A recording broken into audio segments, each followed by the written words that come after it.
Here come the Baylor Bears at McLean Stadium in Waco.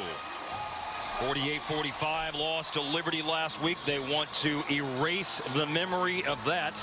Standing in their way, the UTSA Roadrunners. There's Frank Wilson, coach of the Roadrunners, in his second season at UTSA. 43-year-old native of New Orleans. Last year they went 6-7. They reached a bowl game for the first time in the brief history of the program. There's Matt Rhule coming to Baylor after 4 years at Temple. 42-year-old native of New York City. Played collegiately at Penn State. And his team trying to, again, erase the memory of what transpired last week, Brian. Yeah, and for UTSA, they didn't get a chance to play. And I think it's a big disadvantage that you didn't play. Baylor's not really sure what they're going to do, but at least they've had a game where they can fix a lot of the mistakes they made a week ago. Daniel Portillo starts the game with a kickoff that will go over the head of Treston Ebner, beg your pardon. And it will be a touchback to start the game for Baylor, as we now hear from our sideline reporter, Leslie McCaslin. Well, guys, when Matt Rhule put a staff together here at Baylor, he didn't just bring everyone from Temple. He did a good job of assembling a bunch of guys with different perspectives. He has 6 guys that had NFL experience. They're combined 38 years as fourth in college football. And then he has 3 Texas head high school football coaches whose impact, he told me, goes a lot farther than recruiting. In fact, Joey McGuire gave the pregame speech, and Matt Rhule said he was so good, I want him to do it every week. You can tell why he won 3 state titles. So a good way for him to start what he hopes to accomplish here at Baylor. Joey McGuire, coach at Cedar Hill, the Longhorns, where he won those state championships. Anu Solomon is the quarterback for Baylor, and freshman John Lovett, who ran for 89 yards last week, will start tonight. It is a keeper, though. They're going to run the quarterback Solomon to start the game for the 25-yard line up to the 35. Undercut by Devin Davis, the transfer from Arizona by way of Kalihi, Hawaii. Last week he ran for 97 yards, and Matt Rhule said we needed to run him more. And they didn't waste any time. No. Putting him out there. He's actually played against UTSA twice when he was the starting quarterback at Arizona in 2014 and 15. In 2 games, 460 yards and 5 touchdowns is what Solomon recorded stat-wise against UTSA. It's a play-action pass after Solomon's 10-yard run and a pass down the right side. There's a marker down. It was broken up in the secondary by C.J. Levine, but it looks like he may also be guilty of some sort of defensive pass interference, defensive holding, a penalty along those lines. That's exactly what it is, and that's going to be the call. It was a switch route by Baylor, and the defender grabbed. Pass interference.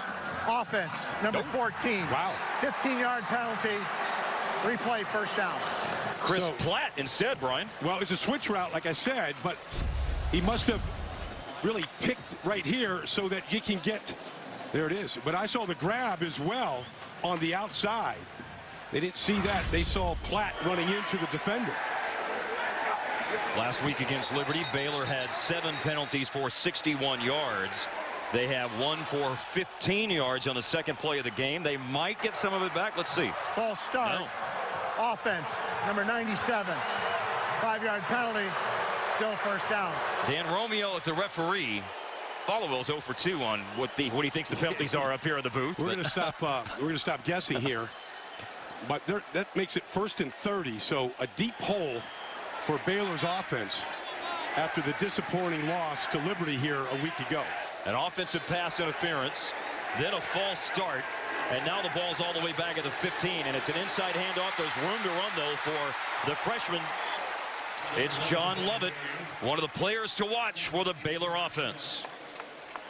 Well, John Lovett last week, 89 yards and 2 touchdowns. He came in for JaMycal Hasty, who was injured a week ago, and you're going to one of just 3 freshman running backs that are going to see time here tonight.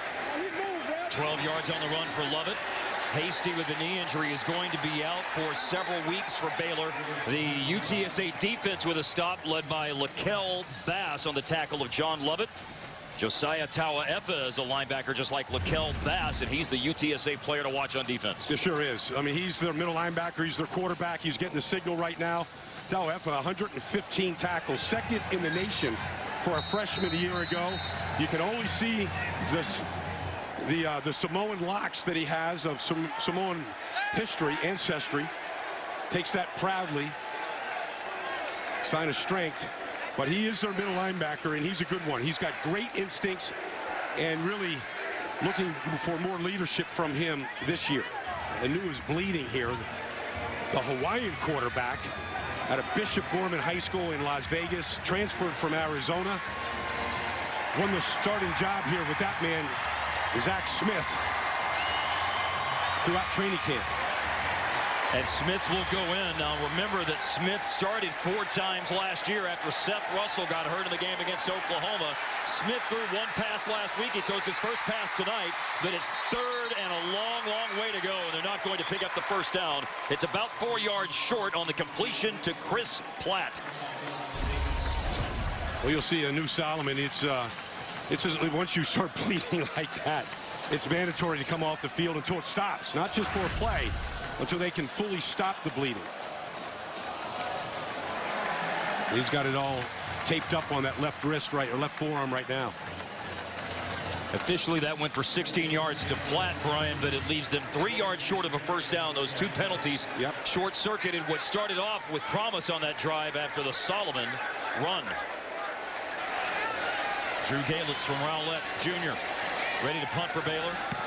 Matt Guidry is back for UTSA. Their defense gets a hold to start the game, helped out by the penalties. UTSA came very close to touching that punt when it came down, but they avoid it, and that means that Dalton Sturm will be in position to put the Roadrunner offense on the field 2 minutes, 40 seconds into the game. Well, that's his career, 34 touchdowns, 13 interceptions. Does a pretty good job of taking care of the football. Started all 13 games a year ago. Really uncontested throughout the offseason and training camp as to who the starting quarterback was going to be here. Plays behind a pretty veteran offensive line with 3 returning starters at both guard and center spots. Pretty fair touchdown to interception ratio last year, 20-6. For his career, 34 touchdowns, only 13 picks. After the punt, UTSA on offense for the first time. They'll go from their own 23. And it's a handoff to Jalen Rhodes. And on that delay, Rhodes has a big gap to run. Just like Solomon started off the Baylor drive with a nice run on the first play, UTSA, led by Jalen Rhodes, chews up a chunk of 12 yards on their first play. Yeah, Jalen Rhodes over 1,000 total yards a year ago and 10 touchdowns. Also, is a good receiver out of the backfield. Took over for an incredible player, Jarvion Williams. Went to the NFL, but he was good as a freshman last year, and he's going to get his opportunity now as the starter. Brian, last 2 years, Jarvion Williams had run for over 1,940 yards. 12 yards on first down. And a quick throw to the left-hand side, and the pass is caught by Greg Campbell. Campbell, a junior from Humble, will go out of bounds as we look at players to watch. The player to watch, Taylor Young, for the Baylor defense. Well, he's been an all-Big 12 linebacker the last 2 years, and just a tackling machine. He's only 5'9", but don't use that height against him. They'll see him all over the field tonight, including blitzing the quarterback and rushing from the outside. They want to take advantage of his speed and instincts. At least 80 tackles in the 3 seasons that he's played for Baylor. That was just a little 2-yard flare pass a moment ago to Greg Campbell on 2nd and 8. And surging upfield on the running play is Jalen Rhodes, and stopped by linebacker Clay Johnston from Abilene. That's Phil Snow, the defensive coordinator of Baylor, and we spent time with him yesterday. He's a great, proven defensive coordinator. He has as many blitz packages as anybody in college football, maybe even the NFL, where he coached for a long time in Detroit. He wants his kids to have more fun out here. They've been beaten down. They've had a lot of bad things said about him. He said, get out on the field and have some fun tonight. Well, they've got a chance to get a stop on 3rd down, something that they were not very good at doing last week. It is 3rd and 5 for UTSA. A little pressure off the edge and a throw underneath. The pass is incomplete. A helmet has gone down. And now that pass is complete.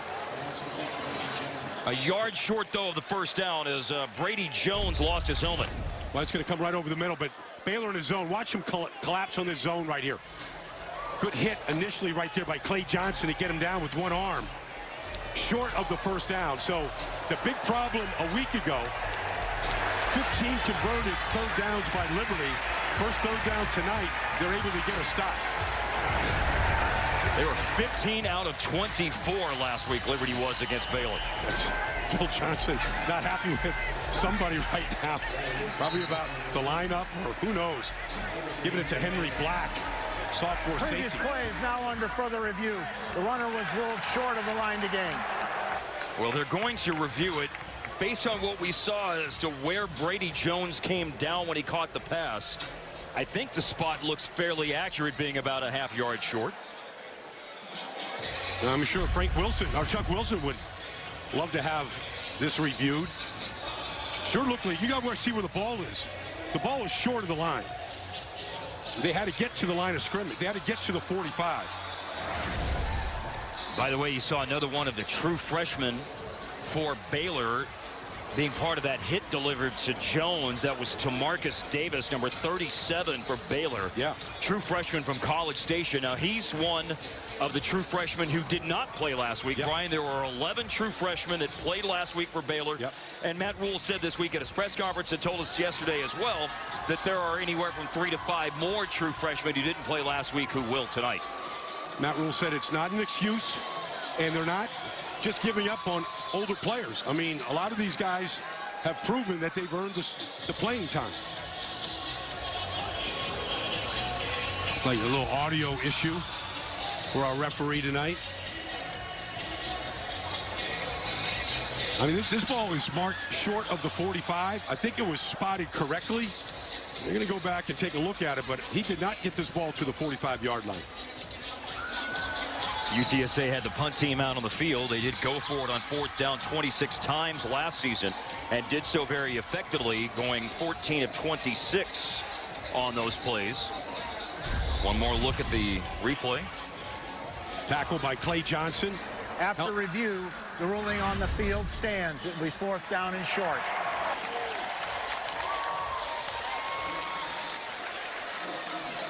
Brady Jones paid the price. Got drilled by Davis and by Johnston, but comes up a half yard short. That means that Yanni Rutsis, a junior punter from the Houston area, averaged 42 yards per punt last year. Clearbrook High School. Rutsis is ready to punt. And Tony Nicholson from South Grand Prairie, a sophomore, is back deep to receive for Baylor. 5 minutes into the game. Both defenses conceded 1 first down, then forced the other team to punt.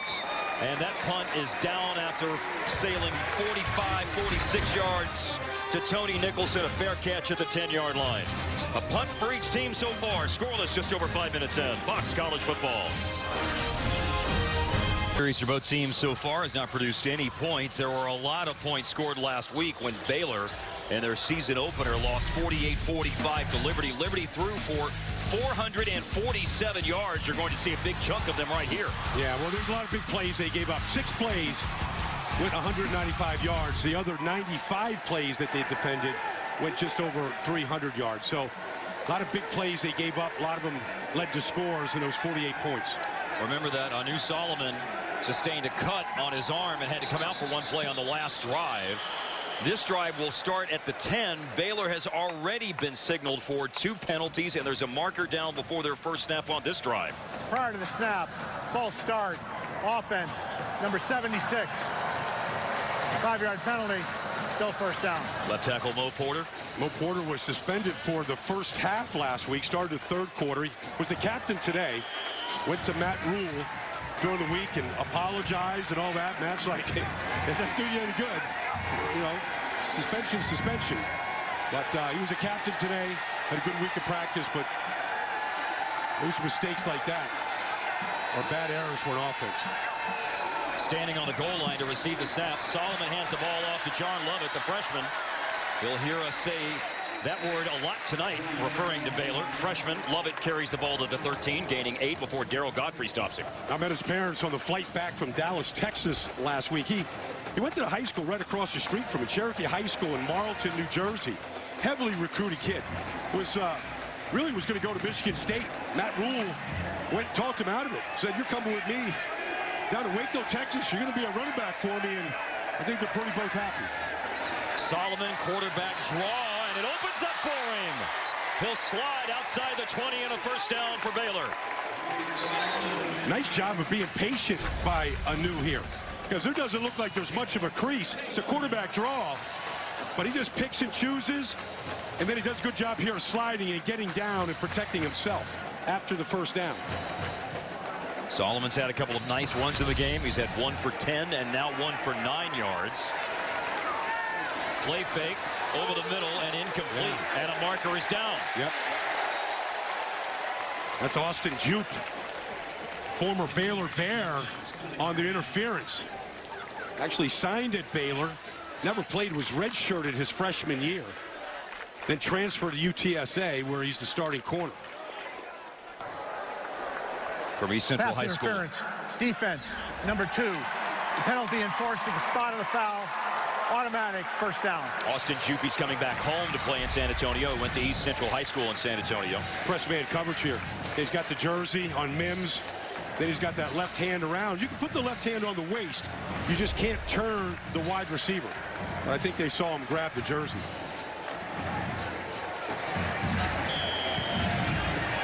Now the ball first and 10 at the 29. From Henderson, Texas, freshman Treston Ebner is in the backfield. Goes in motion on a wheel route, and that's the way they're going to throw. Solomon puts it up there for him, and another marker is down. The great young linebacker Josiah Talaepa was on coverage, and the flag comes in. Well, Josiah was really late getting there. He played the play blind, meaning he didn't look back for the ball. He's just looking at the man. Pass interference. Defense, number 55. 15-yard penalty. Automatic first down. That was the wheel route to Treston Ebner, another freshman running back. Josiah was late getting out there as they motioned him. You can face guard a receiver, you just can't contact him before the ball arrives. A couple of running plays and a couple of penalties have allowed Baylor to move from their 5 to the 44. Solomon airing it out. And it's a dive for it, and Chris Platt can't hang on. Oh, Chris Platt was behind Javontavius Mosley, laid out for it, just couldn't pull it in. And slow to get up. And he's their fastest player. That looked a lot like the old Baylor. Just bombs away. Max protection. Anu Solomon just cuts it loose. He gets way behind the defender. What an effort. You talk about laying out. Look at that. World-class speed from Chris Platt. Was on the Big 12 mile relay championship team. Now, you don't do that in track and field.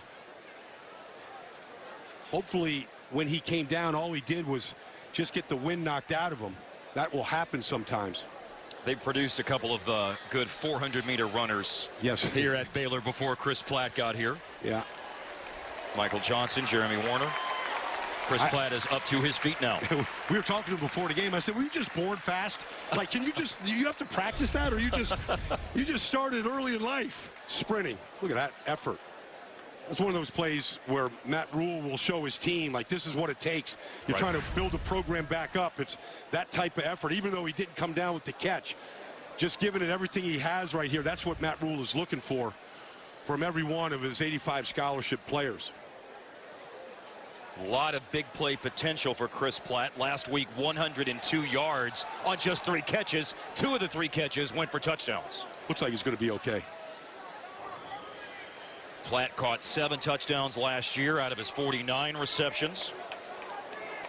As you saw as he was coming off the field, a junior from Willis, Texas, just north of Houston. Incompletion on first down. 2nd and 10. Pooh Strickland was in motion. Solomon is rolling. Solomon is throwing, and that one is picked off. It's picked off by Nate Gaines. Nate Gaines, the interception for UTSA. That's his 5th career interception for the senior from Poteet High School in Mesquite. That's a bad throw by Anu Solomon, and Nate Gaines, the quarterback of the secondary, the leader back there, flagged down on the field. So we'll see what the transgression is. And it's on the near side of the field, completely opposite. Downfield. Offense number 77. That penalty is declined. Result of the play is interception. First down, UTSA. Well, New Solomon did not throw an interception last week, but on this bootleg, threw it across his body to the middle of the field where Nate Gaines was ready to pick him off. UTSA +3 in turnovers last season, +1 tonight on the interception by Nate Gaines. Let's take a look at the interception by Nate Gaines here and what happened on the play on this bootleg. Here's Gaines right here in the circle, and you're going to get Denzel Mims on a crossing route. That's where the ball's going, and really, Gaines does a great job of reading the eyes of Solomon, getting some depth here and getting the passing lane. Solomon should have never thrown that ball late across his body, and Gaines showing everybody on the sideline how he did it. And it will start them at their own 47. Out in the flat, a pass is caught by Rhodes, the running back, only a gain of 2. Baldy Nate Gaines had 3 interceptions in 2015, 1 last year, and the first game of 2017 results in an INT for him. Yeah, it's one of the things that Pete Golding, the defensive coordinator, wanted to improve upon. More takeaways. They only had 7 interceptions as a defense last year. They'll be happy with that play by Gaines, and there's Pete upstairs with the visor looking on. Their forte was forcing and recovering fumbles on defense last year. Here's Rhodes. That was a good stiff arm against Johnston, the linebacker, into Baylor territory by a yard. He stepped out at the Bears 49. Well, he stiff armed Clay Johnston right to the ground. You watch his right arm. It's going to be a violent stiff arm on 44. He's in position to make that play. Rhodes plays strong. Nice play being able to turn that corner. They're a run-first team. Ran about almost 65% of the snaps last year. Really the opposite of where college football is going. Yeah, last year per game ran. First charge time out of the half. Baylor. Ran 40 times, threw 29 times per game last year.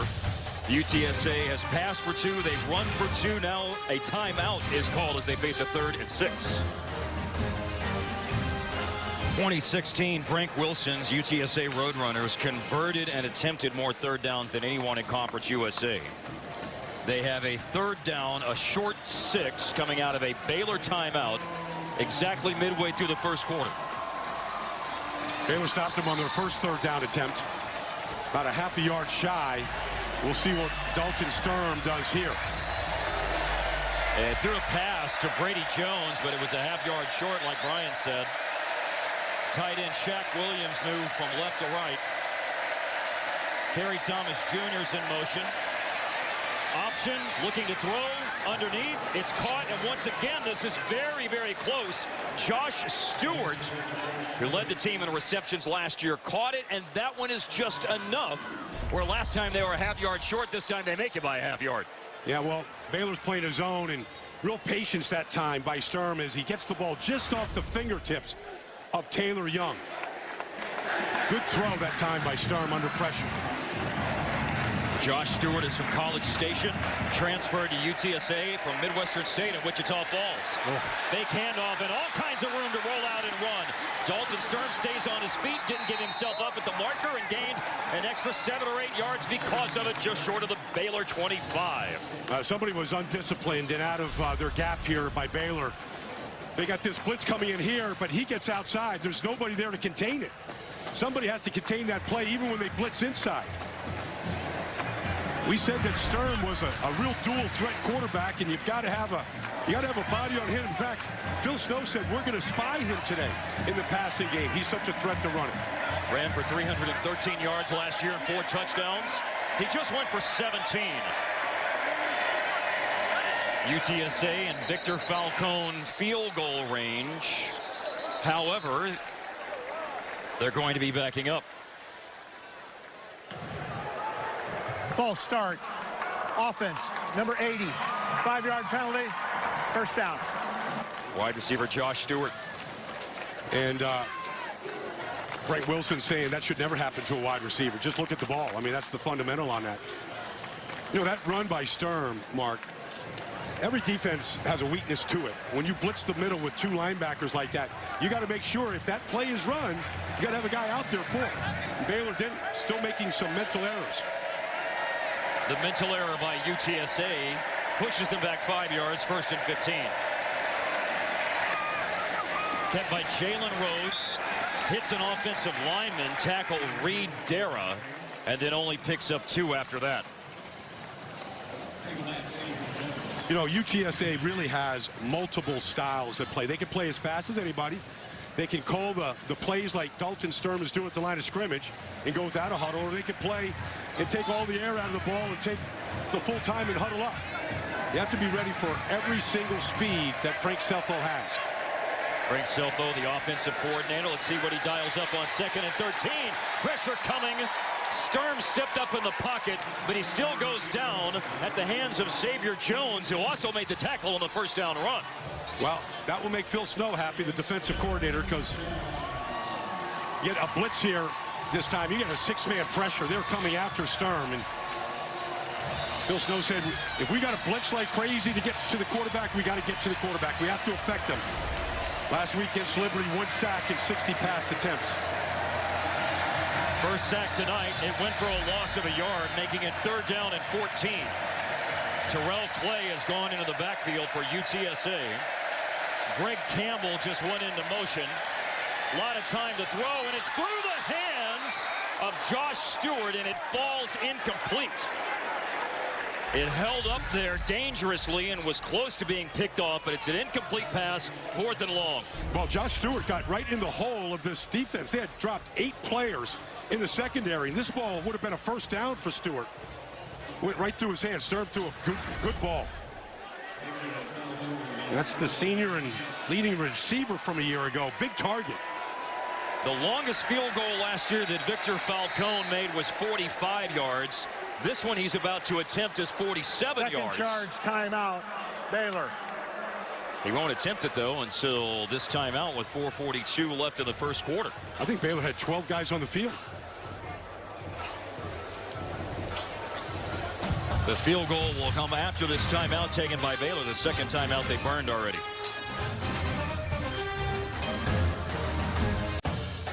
Fox College Football is brought to you by Ford. Visit your best in Texas Ford dealer tonight and see why Ford is America's best-selling brand.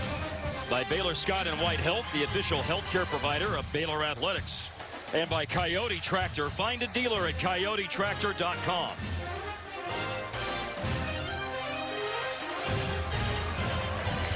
Baylor took a timeout. They still can't get the right guys on the field. Last year, Victor Falcone from 39 and out was just 2 for 6. Wow. And this one is blocked. This attempt was 47 yards, and Baylor has blocked it after the turnover they've held. And that is the kind of fun Phil Snow and Matt Rhule want to see their team have. Yeah, you know, the fans got to get with the 2, but they're having a celebration on the Baylor sideline over that blocked field goal. By Greg Roberts. Greg Roberts. Yeah, the junior defensive end got his paw up there. Got his right hand right there. There it is. That's the type of success they want in special teams defense. Good penetration by Roberts. Good push in the middle. Also, Brevion Roy got good push. 6'5" from Nacogdoches, the junior, and he swatted that field goal. UTSA looked like they were about to take a turnover and turn it into points. We got to talk about that dunk just a moment ago. There's a handoff here from Anu Solomon, and it's inside to Lovett. So that's over there for them after turnovers, but this is like a turnover, a blocked field goal. I think Greg Roberts was more exhausted from the celebration on the sideline after blocking it. They might have to get him a little oxygen over there. That's a good feeling, though. You know, you really basically stop the drive and take points off the board.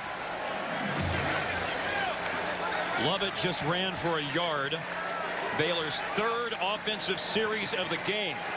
And this time a running play to Tony Nicholson, and a lot of room to run on the end around for Tony Nicholson. This will be the deepest that Baylor's got the ball in the game. It's all the way down to the UTSA 38-yard line before Daryl Godfrey brought him down. Well, Nicholson got the big run, but the rookie or the freshman Lovett got the big block. Watch him on the outside right here. Boom, there it is. Good hit right on the safety. Godfrey that spun him loose. 31 yards for Nicholson. Now a cutback run. And a big hit delivered to John Lovett. Wrestled down along the sideline by Daryl Godfrey. Here's Greg Roberts. They've got, geez. You want them to have some fun. They've got a basketball player playing tight end. Ishmael Wainwright. That was Roberts' idea of some basketball. Lovett just ran for 7. Now this is going to be capped by a new Solomon. There's a marker down. Solomon, I think, delivered just about as big of a hit as Brendan Johnson did. Marker down with 3:03 left in the first quarter. Solomon's pretty poised when things don't go right. That time a fumbled snap, but rescued it. Holding. Offense. Number 68. 10-yard penalty. Repeat second down. Ishmael Wilson.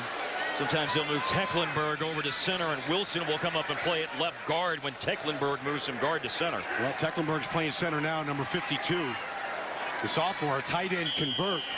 They rotate 3 guys in there at left guard and at center. Ryan Miller starts at center, but Tecklenburg is over the ball on this drive. Snapping it back here after the penalty on Wilson. Solomon, and the pocket collapses, and down he goes. No surprise, Marcus Davenport, who had 6.5 sacks last year. Well, he's a preseason All-Conference USA player, and he stands up. They play him in a 2-point stance. He's going to come inside here. Good pressure that time. They ran a little zone pressure, dropped 1 defensive lineman, but Davenport came inside. Big body now, 6'7", big wingspan. Good play by Davenport. 14.5 career sacks for Marcus Davenport, senior from Stevens High School in San Antonio. And here's an all-out blitz, and Solomon just had to heave it. Well, there was miscommunication with Denzel Mims, the wide receiver. Matt Rule's talking to him. Solomon was throwing the go route, and Mims ran a stop route. All kinds of pressure here off the edge. You can see the ball's thrown deep, and Mims is stopping short. There's Austin Jude coming on. There was a meeting at the quarterback on that throw. Davenport was in there again, Brian. Yeah. Baylor has not been sharp tonight in a lot of different areas. A new Solomon has yet to complete a pass. Had to throw it away under heavy duress. Now it is a low punt. It's going to roll, though, for Drew Galitz. It is going to roll and roll. That looks like a golf shot for a lot of people. Low and keep it out of the wind. Keep it in the fairway. Matt Rule believes in building toughness through a lot of contact, and it's game day. It's live tackling, one-on-ones. This is pregame here today, and it's everybody. Doesn't matter, wide receivers, corners, everybody gets involved, and that's how he starts every practice at Baylor. He started every practice at Temple like this. Live tackling drills. He loves to set the tempo. It's a contact sport. He believes you build toughness doing those Oklahoma type of drills. I don't know if they're Oklahoma drills at Waco. Might be just Baylor one-on-one drills. That will get your adrenaline going before the game, and also it will get your adrenaline going if you're running back Brett Winnigan and you have to receive a pitch in your own end zone. Does not get back to the line of scrimmage. It's a loss of 2. Good tackling that time. Jalen Petrie. Yeah, Jalen Petrie, the freshman strong safety right here. Good job of taking on the offensive tackle, pulling, initiating the contact. We said maybe 15 freshmen could play for Baylor tonight. That's Jalen Petrie with a nice play. And that's why they're playing. They're good players. And that's 15 true freshmen you're talking about, not to mention the other red shirts. The type of freshmen that were playing for the high schools last year. Loss of 2. Winnigan is out. Terrell Clay is in the backfield. From his end zone, Sturm escape pressure, rolls and throws, and they got it up to the 21. Coming across to catch it and get down in bounds is Kerry Thomas. Well, Kerry Thomas stayed alive. Good play by Sturm to avoid the pressure, the early pressure, and stay calm here.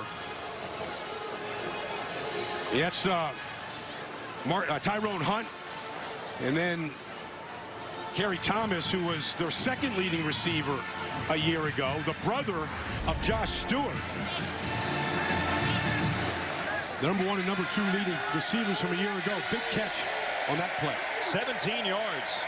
And UTSA has gone from a bad situation to a first down and 10. Clay will run the ball. It opens up for him on the right side. Hit short of the 30-yard line, Davion Hall. That Terrell Clay, he was a walk-on at UTSA, earned a scholarship. Big deal when walk-ons get that scholarship from the head coach. Usually the whole team is in support of it, and that was a good little stutter step to find that lane on that run. Clay carried the ball 13 times last year. That run produced a 7-yard pickup for the senior from Miller High School in Corpus Christi. First quarter's over. They do not get the 2nd down and 3 snap off before the end of quarter number 1. That has featured a turnover forced by UTSA's defense, but then a blocked field goal by Baylor after UTSA tried to convert that turnover into 3 points. We are in Waco, Texas, McLean Stadium. There's the blocked field goal, and that's why there's no score after the first 15 minutes here on Fox College Football. Welcome back to Waco, Texas, guys. I have left the sideline because I found something a little bit more fun right outside of McLean Stadium. See, when this was built in 2014, they did it right here on the Brazos River. So now I'm with my Baylor friends on the Bare Necessity, and we are doing something they like to call sailgating, not tailgating. This is very unique to Baylor. It's a great experience out here, and I don't know if you know this, guys, but a little trivia for you. The Brazos River runs starting from where? As I send it back to you guys, I want to know. And also, I might be back in later, but I might just be hanging out here. It's a pretty good time. Not a bad decision, by the way, to hang out there. No. It starts outside of a place I used to live, right? New Mexico. Portales, New Mexico. That's right. Yes. Over 1,100 miles. It's quite a scene here at McLean Stadium. It's right on the busiest, one of the busiest freeways in America, I-35. Take it straight up into Minnesota, but beautiful stadium and a beautiful setting. Dalton Sturm is trying to ruin it here for the Baylor Bears and all those sailgaters out there. Clay ran for 7 to end the first quarter, runs for 2 to start the second. So UTSA has 3rd and 1. And Dalton Sturm, a quarterback keeper, had a big push from the offensive line and from the big quarterback Sturm himself, 6'2", 205. The senior from Goliad picks up 4 yards and a first down. Baylor shuffles on 4 new players here as they're trying to keep guys fresh. They defended 103 snaps from Liberty a week ago, so they were feeling the effects of it. You're seeing some of those replacements like Michael Johnson in there now.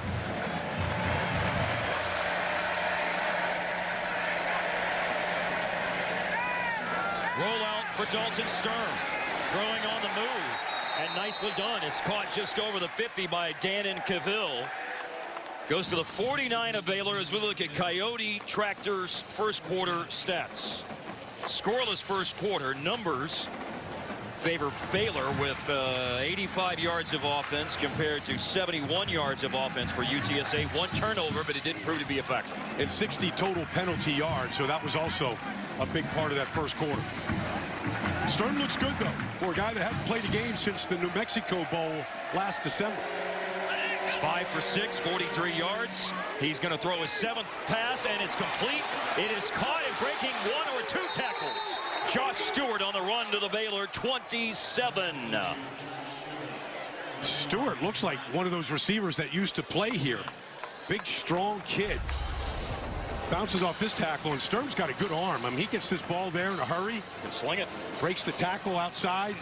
Taylor Young just tried to run into him. Didn't really wrap him up. You see him bounce right off Taylor Young. 6'4", 210, so Stewart not easy to bring down. No. And you could see him, as Baldy said, bounce off that tackle. That was 22 yards. Now from the Baylor 27, the pocket is collapsing, and Sturm has nowhere to go. He's sacked. One of the defensive linemen of Baylor grabbed Sturm first, and then everybody came and joined in. Michael Johnson. Michael Johnson might have grabbed the jersey. There's Johnson in the middle. He just grabs him, with his right paw and said, come on. About 5 other guys, including Taylor Young, got there. He was still being blocked, Brian, and used one arm to hold off the block and one arm to grab Sturm's jersey. Loss of 4 yards. delay handoff, Terrell Clay. That may lose 4 yards. The sack moved him back from the 27 to the 31, and the run moves back from the 31 to the 35. Knocking them backwards from field goal range where they were 2 plays ago. That Phil Snow just sent middle linebacker blitz that time and really got penetration on that draw and blew the play up. Well, once Baylor has had their backs around their own 25-yard line on defense, then they've been able, that is, to bristle up and make a stand. They are forcing a 3rd and 18 because of back-to-back 4-yard losses. Blitz comes in off the edge. Stern steps up and all kinds of room after the step up. He won't convert the first down. He's forced out of bounds, though. A big gain. Taylor Young escorts him out of the 23. You know, like if you squeeze Jell-O, something's going to come out from somewhere. And Dalton Sturm is the Jell-O that came out. They tried to squeeze him with pressure off the edges. He just finds the lane right here. Gets a big chunk of that yard back and knocks Taylor Young, their leading tackler, away. On 4th and 6, they're going to go for it. Frank Selfo's got to play for it. Offensive coordinator there. 10th play of the drive at the Baylor 23. First ever matchup between these two teams. And it's a throw to Jalen Rhodes, and he stopped. A great open field tackle by Clay Johnston.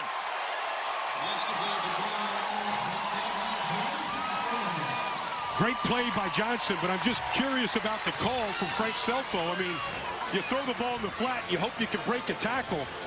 Well, you'd love to throw it at least the distance for that first down. They needed 6. They only gained 1 because of the big defensive play by Johnston. Fox College Football is presented by Coyote Tractor. 10:37 left, second quarter. No score. Baylor, UTSA. UTSA just had a 4th and 6. Didn't convert. A toss by Solomon back to John Lovett. There's a marker down as Lovett ran through the first tackle and goes down after a gain of 8 if the play stands. We have a penalty to sort out. We also have a decision made by UTSA to sort out as well. Yeah, that 4th and 6, the decision to go for it. Wonder. Holding offense. Number 24. 10-yard penalty. Still first down. That's the converted tight end, the former basketball player Ishmael Wainwright. Wainwright starting because Feuerbacher, the starter, broke his arm. He's got the hold right there. It's a good call against Carter Macklin. Wainwright never played 2 years. Yeah, never played football in his life. Was a 4-year starter of the basketball team. They think that he has tremendous upside as a football player. 6 points, 5 rebounds, 3 assists a game over the last 2 years as a starter for Baylor, as a do-everything kind of guy. Solomon turn right, pitched left, and Lovett has a bunch of room. Got all the penalty yardage back. Basically ran for what he ran for on first down. Got the ball up near the 30-yard line. That's 18 yards. Remember Marshall Faulk with the Rams? Yeah. This is just going to be just this kind of we just call it the pitch 90. Just give a little quick fake to the defense, let it bite, and then flip it out there to Lovett for his best run of the night.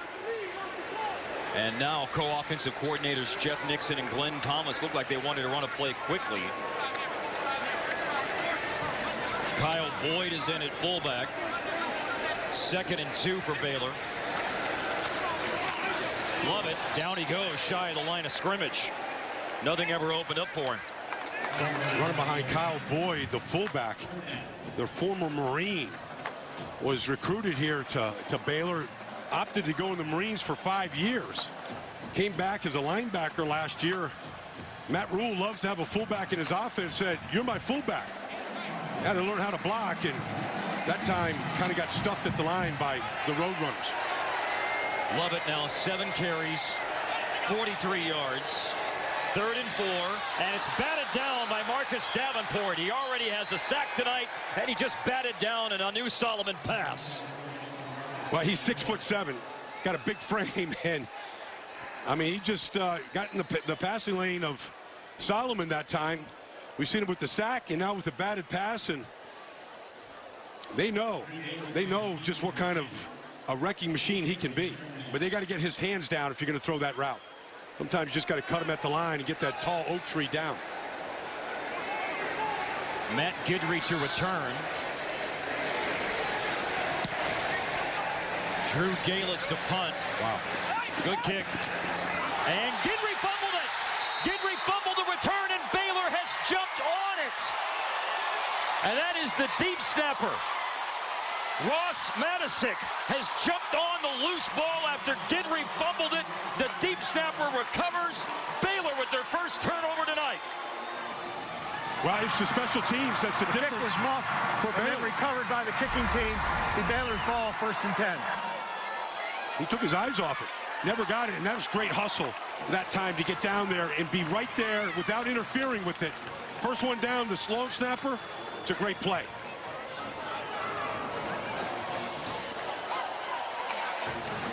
And now he'll get to go dunk. Yeah. Well, I guess that's what it's over there for. Have a little fun. The recovery at the 20. Still waiting for Anu Solomon's first completed pass. He's 0 for 4. Zach Smith has the only completion tonight for Baylor. He came in for a snap when Solomon was bleeding on his arm on the first series of the game, and Smith's completed the only pass tonight for Baylor. Now Solomon is throwing, and now he does have a completed pass, and it's one for a touchdown to Denzel Mims right after the turnover.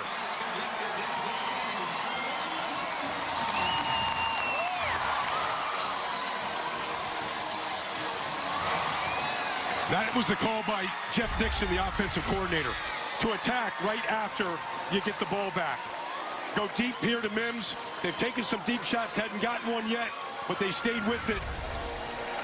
Mims, who caught a big one a week ago against Liberty. First catch of the night, first reception of the night, first completion of the night is a touchdown for Baylor. To make it 7-0, sophomore kicker Connor Martin from Centennial High School in Frisco. Matt Rhule saw his team force a turnover on special teams, and then a beauty of a throw. Solomon to Mims, 20 yards. Baylor takes the 7-0 lead. Fox College Football is brought to you by Schlotzsky's Oven Toasted and Bold Flavor Sandwiches. Go with your guts. Denzel Mims with the touchdown. Sophomore from Dangerfield. One play, 20 yards, 6 seconds off the clock. It all went down after the muffed punt by Matt Guidry. Yep. And they got some excitement going on there on the sideline, something that Matt Rhule really wanted to see tonight.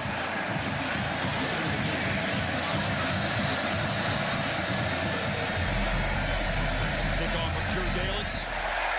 Brett Winnigan awaiting to receive. Touchback. They'll start at the 25 with Baylor in front, 7-0. Here's Leslie McCaslin. Well, guys, Baylor wanted to bring some fun and energy back to this team, so they decided that anytime something good happened on defense or special teams, that they would allow them to dunk it. Now, they do this during practice, and for some reason, they get really excited. So you've seen it happen already tonight. I think they're cheating because, look, even I can do it, but apparently they're having a blast. And check this out. They broke it 3 times already this week. It is kind of duct taped in order to keep it staying together. But just one of those things, guys. They're trying to build camaraderie, and the guys are having a lot of fun with it. You know, Baldy, Russell Westbrook taught her to do that. That's how Leslie learned to dunk. Leslie's been the sideline reporter for Oklahoma City a long time now. Jalen Rhodes wrapped up in the backfield. Baylor with a lot of energy, understandably, after what's happened in the last few minutes. Michael Johnson with a tackle for loss of about 4 yards. Well, Michael Johnson's getting a chance to start tonight. Here he is right at the nose tackle position because KJ Smith is banged up, and that's good penetration that time. That's getting in the backfield, getting skinny through that offensive line, crack right there, and then getting big, taking down Rhodes. Shin splints keeping KJ Smith out tonight. But Johnson starting in his place, a tackle for loss of 4 yards in the first play for UTSA on the drive. Throwing to the outside and caught and instantly out of bounds is Dannon Cavill, a transfer from Oklahoma and a San Antonio high school player from Madison High School. I'll tell you, Baylor is going after Sturm as much as they possibly can. And Sturm isn't rattled. He's playing well. I think he's 8 of 9 right now. Yes. I mean, he's been very accurate with the ball. They just haven't been able to sustain offense here. 8 of 9, 75 yards. That just went for 9 yards. Manageable situation for the Roadrunners on 3rd and 5.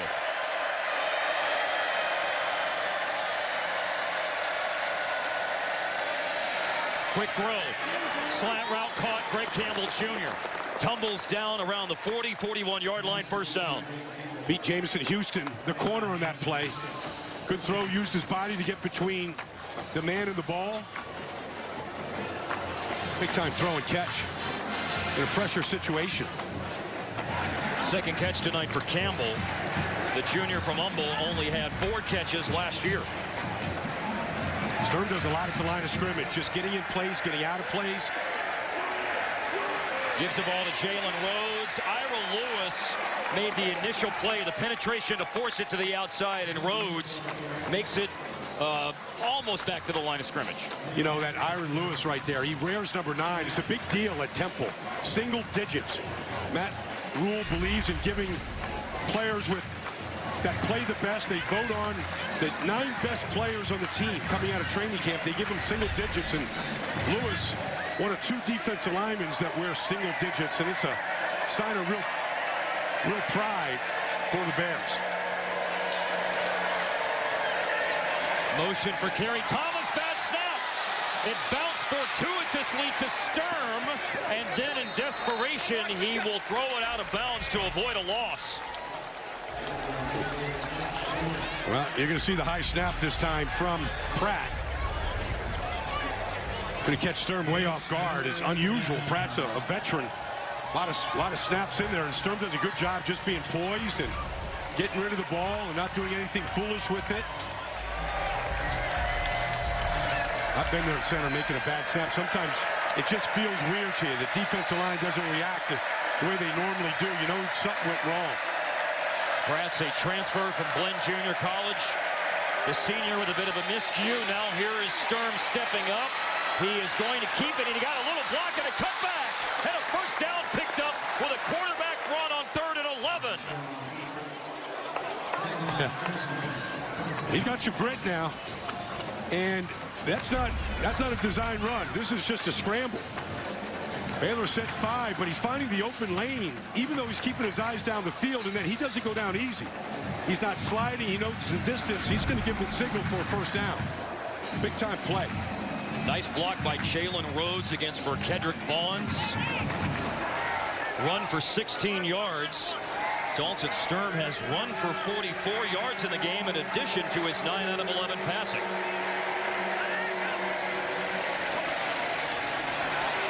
Pressure forces him out. Throws it away. Marker's down 2.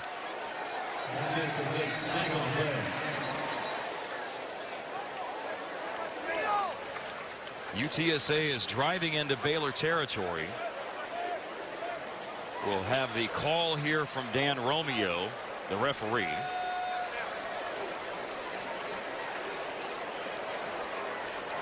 A lot of flags thrown here in the first half. Illegal shift. Offense.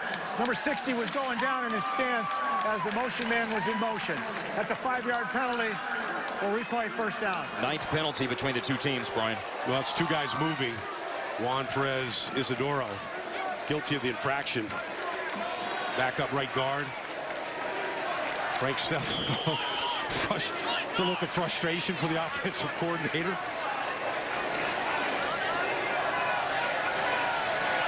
First and 15 after the penalty. 4th penalty tonight against UTSA. Delay handoff. Rhodes stays on his feet for a moment. Hit from behind. Run of 3. Clay Johnston, who had the big tackle on 4th down. I was going to mention a moment ago, Brian. UTSA is moving, but they get to this end of the field, and then things start to go wrong. Yeah, they bogged down. They've had a blocked field goal. Yeah. They went for it on 4th and 6 and didn't convert. They made another mistake on the other end of the field a moment ago with the fumble, the muffed punt. Well, they're having a lot of negative plays, though, too. So they're playing, they've been 2nd and 3rd and long a bunch. They've gotten out of it a couple of times, but that's not their style of football. 2nd and 12 here, and a throw over the middle and a catch. Not to the first down marker, but pretty close. About a yard short for Josh Stewart. That's the same slant route that they completed against Jameson Houston earlier on this drive. Yeah. That's just Stewart being a bigger body against Houston. 6'4" against 5'11". Just knowing how to use his body there, and Stern putting in the right spot. Real makeable 3rd down here, 3rd and less than a yard.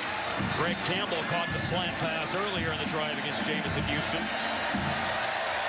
9th play of the drive. They've covered 41 yards. They just need to cover a yard here, and they will. Jalen Rhodes just able to get away from Clay Johnston.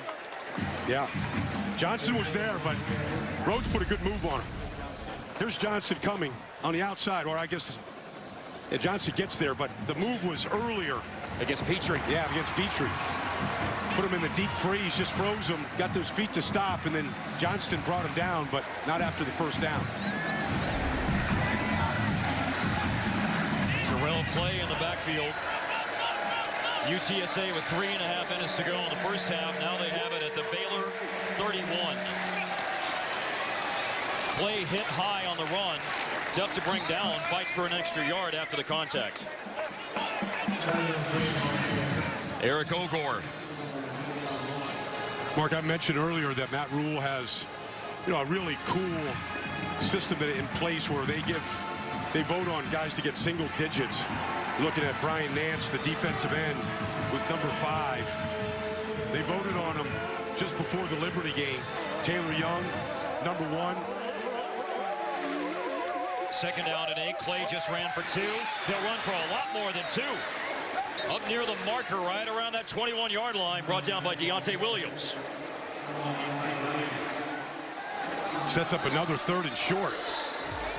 Less than a yard again. This is the type of football that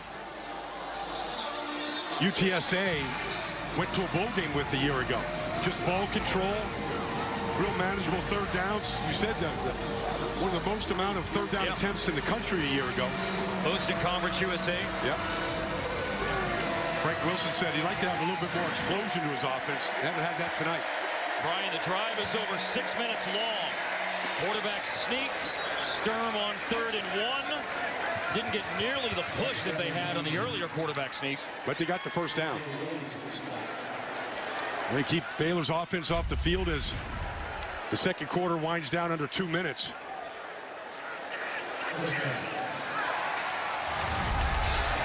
Now it's at the 20. Baylor's playing a lot of defensive players. Getting almost to the 3rd string right now. Trying to keep them fresh. Clay. Terrell Clay hit at the line. And maybe some of those fresh bodies helped. Flag is down. Blake Lynch, a converted wide receiver who caught 34 passes last year, helped on that tackle from his cornerback Illegal spot. formation. Offense. More than 4 men in the backfield. 5-yard penalty. Replay, first down. And you got to have 7 on the line. Yep. Well, Frank Selfo was coach at Tulane when Frank Wilson was a high school coach in New Orleans, and Frank used to give him a lot of time and really take him under his wing and work with him. And here, over 20 years later, Frank Wilson has brought Frank Selfo from the Jacksonville Jaguars here to be his offensive coordinator. Frank Wilson spoke this week so much about how much he appreciated Frank Selfo making time for him when he was a young high school coach. And he was an assistant with the Tulane program who had some really good years then. Undefeated here in '98. Handoff, big room, Jalen Rhodes. Rhodes makes a little move, and he's inside the 10-yard line. It's 1st and goal. That was a 1st and 15 play, and Davion Hall is the player who keeps Rhodes probably from going into the end zone. Yeah, that split wide open here. Oh, good job by just a full scoop from the left guard all the way over to the right guard, blocking Taylor Young and opening up that lane. Went for 17 yards for Rhodes. He ran for 827 yards last year. And he tries to wait for this to open up. It was snapped 1st and goal at the 8. A yard, maybe, if the spot's good, 2 yards. And by the way, this drive is now approaching the 8-minute mark in terms of time taken off the clock, Baldy. Yeah.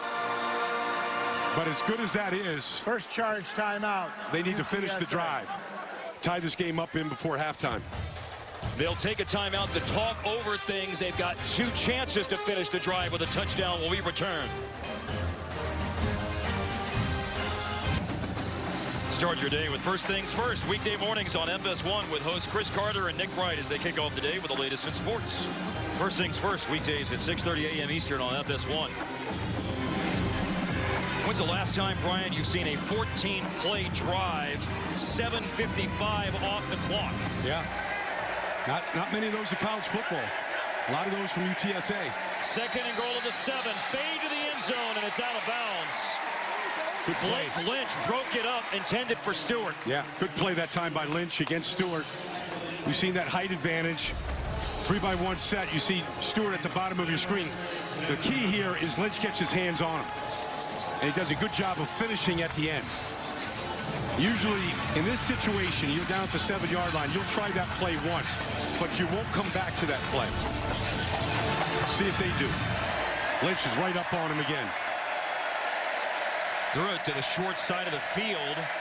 Now 3rd and goal, 7-yard line. The proverbial 4-point play, and it's made on the throw over the middle into the end zone to Josh Stewart. Touchdown UTSA. That was both a great play by Sturm to locate Stewart that time, and Stewart to stay on the play because he ran a quick slant. It wasn't there right away, and he kept coming. Watch Sturm here. Step up the pocket. He looks right. He thinks about running, and then he comes back across the middle. That wasn't his first target at all. It's a big-time play by Sturm.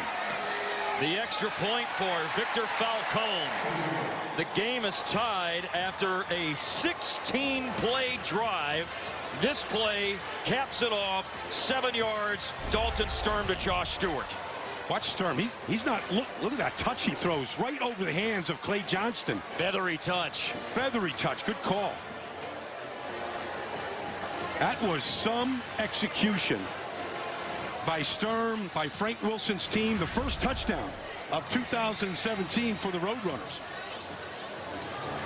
Here's the drive. It included at least 3 third-down conversions. A couple of 3rd and shorts, then 3rd and goal at the 7. Remember that UTSA and Houston were going to play at the Alamo Dome last week. Yep. The game was postponed due to the aftermath of Hurricane Harvey, and so UTSA and Houston going into play tonight are the only teams in the nation who haven't played. Houston will play at Arizona later tonight. UTSA playing tonight, and they've had some first-game mistakes, but that was very nicely done. Well, Frank Wilson told us last Saturday, after they did all kinds of work with the Salvation Army and all of the relief groups for Harvey, they had a simulated game inside the Alamo Dome, complete with cheerleaders, the band. Like, they made it look as real as they could, but tonight they finally get on the board. Daniel Portillo's kickoff. Goal line, Treston Ebner. And he almost stayed on his feet, but ends up being thrown back to the 7 or 8 yard line. Bad field position. Yeah. Les Maruo with the stop on special teams. Yeah, Mark, I don't think Matt Rhule will try to be aggressive here at all. I think just secure the ball, take a knee. You're close to your exit to get to your locker room here. Right. Don't do anything foolish here. Go in there 7-7. They made a lot of mistakes, but they made a lot of plays too. Regroup for the second half. They got to stop making mistakes. I mean, they just had too many offensive penalties, too many negative plays. They had the interception to sustain offense. Josiah Taufa, I'm sorry. I'm going to work on my Polynesian pronunciations. Gets everybody lined up. Anu Solomon's only completed 1 pass in the first half. They are running it here. John Lovett. Oh, a play like that can be dangerous. Yeah. Carl Austin III from St. Stephen's Episcopal in Austin with the tackle. They don't need to be running it wide with a freshman running back making his first college start. We saw Kareem Hunt of the Kansas City Chiefs. His first carry for the Chiefs on Thursday night against the Patriots was a fumble. I mean, sometimes you get a little excited. I just think they just need to take take a knee here. I think this is a good decision, though, by Frank Wilson. Yeah. And forced them to either take a knee, or if they try to run the ball again like that, there's always the potential for a mistake. Sure. And that's what Frank Wilson is trying to anticipate here. So here's the time of possession, Baldy, for the first half. UTSA is going to end up at 20:53. And Baylor will have the other 9:07, assuming nothing strange here happens at the end of the half. The plays run are a 2-1 advantage for UTSA, 38-19. And, you know, if you look at it, if this goes into halftime at 7-7, this is the Roadrunner type of game. You know, Baylor played a 48-45 game last week. They want to play up tempos, put a lot. This is how UTSA plays. They held Texas A&M to 23 points a year ago. Solomon takes a knee. And it will be a tie game at halftime. The first ever meeting between UTSA and Baylor. UTSA is 0-9 all time against Power 5 conference opponents. That includes going 0-4 against the Big 12, but it's tied at 7 at the half on the road to the Big 12 for UTSA. Here's Baylor head coach Matt Rhule with Leslie McCaslin. Well, Coach, 5 penalties and a turnover in the first half. How do you clean things up? Well, you know, we had to just kind of settle down. Most of the penalties are on offense. Defensively, I thought we had a great stop after the turnover. But offensively, you know, they haven't really stopped us, but we have stopped ourselves, and that's something we have to get corrected quickly. They seem to be gaining momentum, especially offensively. How do you stop that in the second half? I just think we have to score some points. I think our team's waiting for our offense to pick it up, and it's really hard. You know, we're getting 20 yards on third down, but it's 3rd and 25. So I think if we can just stop beating ourselves, we'll be just fine. All right, thanks, Coach. Thank you. Matt Rhule's second game with Baylor. He's seen his team, after a special teams turnover, throw the ball into the end zone to Denzel Mims, but UTSA then answered with a long drive to tie the game at halftime of Fox College Football. 7-7 UTSA at Baylor. This is at McLean Stadium in Waco. The third quarter about to start. Really important point there. UTSA will receive the kickoff to start the second half after they scored right at the end of the first half with Brian Baldinger, Mark Followell.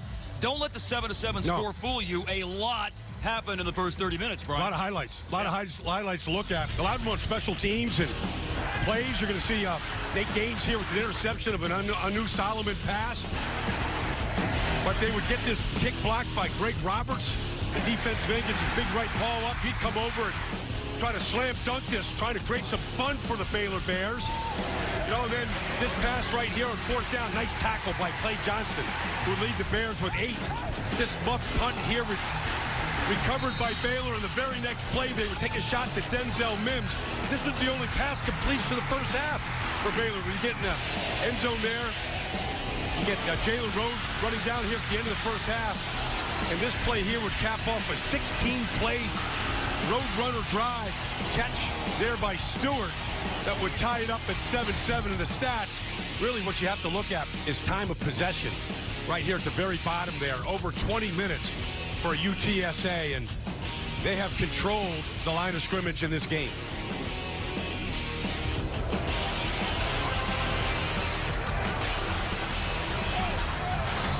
Seven tie. Third quarter about to start. Before it does, here's Leslie McCaslin.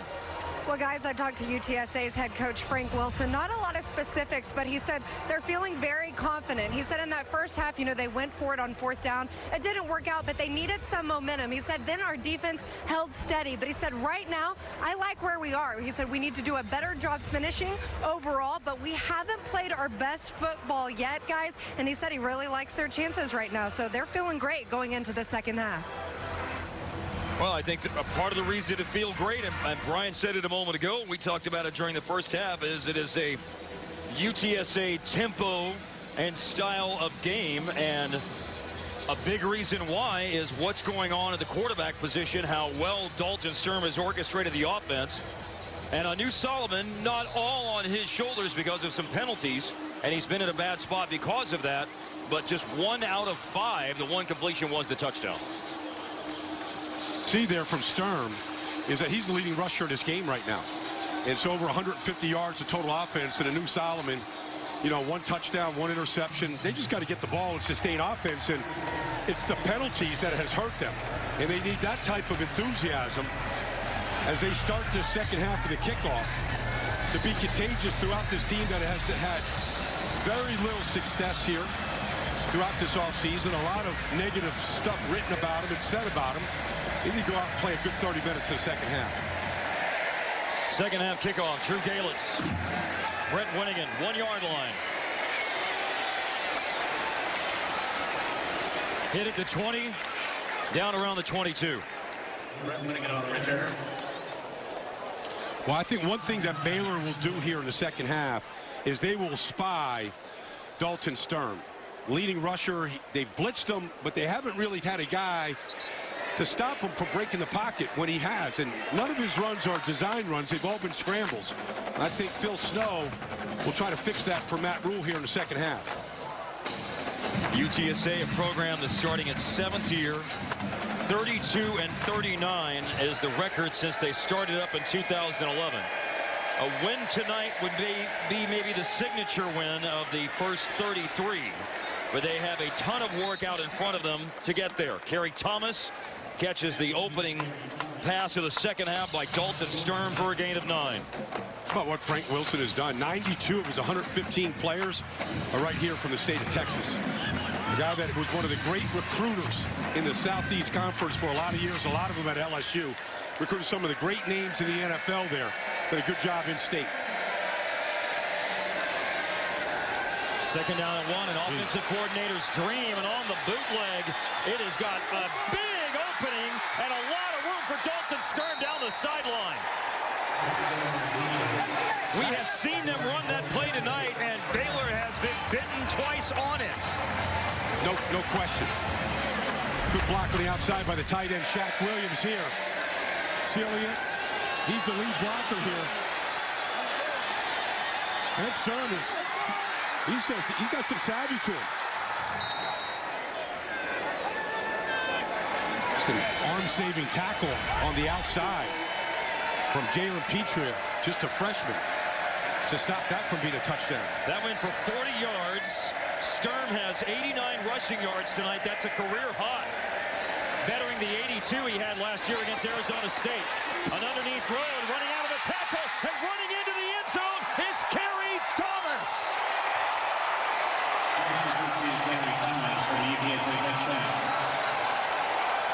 The brother of Josh Stewart, who scored the first touchdown, transferred here so they could play with his brother. And both Stewart and Thomas get in the end zone. Poor tackling from Baylor on the outside. This is just a flat route to the outside, but a missed tackle. Really poor job by Jordan Blake. Just no leverage on that tackle. You always go out to the outside leg. What a drive by the Roadrunners to start this third quarter. Well, they ended the first half with a 16-play drive. They chewed up the clock. This drive takes 3 plays. Big run by Sturm, then the touchdown pass to Kerry Thomas. UTSA has their first lead tonight. Early third quarter touchdown, 14-7 on the road against Baylor. Frank Wilson saw his team come out and execute a 3-play, 78-yard drive. A 29-yard touchdown pass from Dalton Sturm to Kerry Thomas Jr.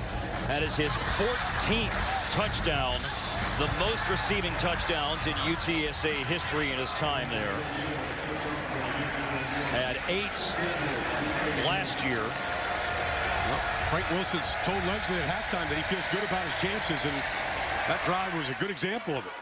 Kickoff's going into the end zone. It will be a touchback. So the 29-yard pass to Thomas capped the drive, but the biggest chunk of yardage on the drive was the 40-yard bootleg run by Dalton Sturm, and it's tonight's Schlotsky's playbook. Let's take a look at the play action, because here's Rhodes in the backfield, and he's going to come up here in a play action fake, and they're all biting on this, and there's an alley out here that nobody defends. Great fake that time by Sturm, getting 9 guys to bite in. Now he gets the tight end Shaq Williams out front with the block. He breaks a tackle, and Petrie with an arm shoelace grab to stop him from going all the way to the end zone. And Sturm has been the best player on this field here tonight.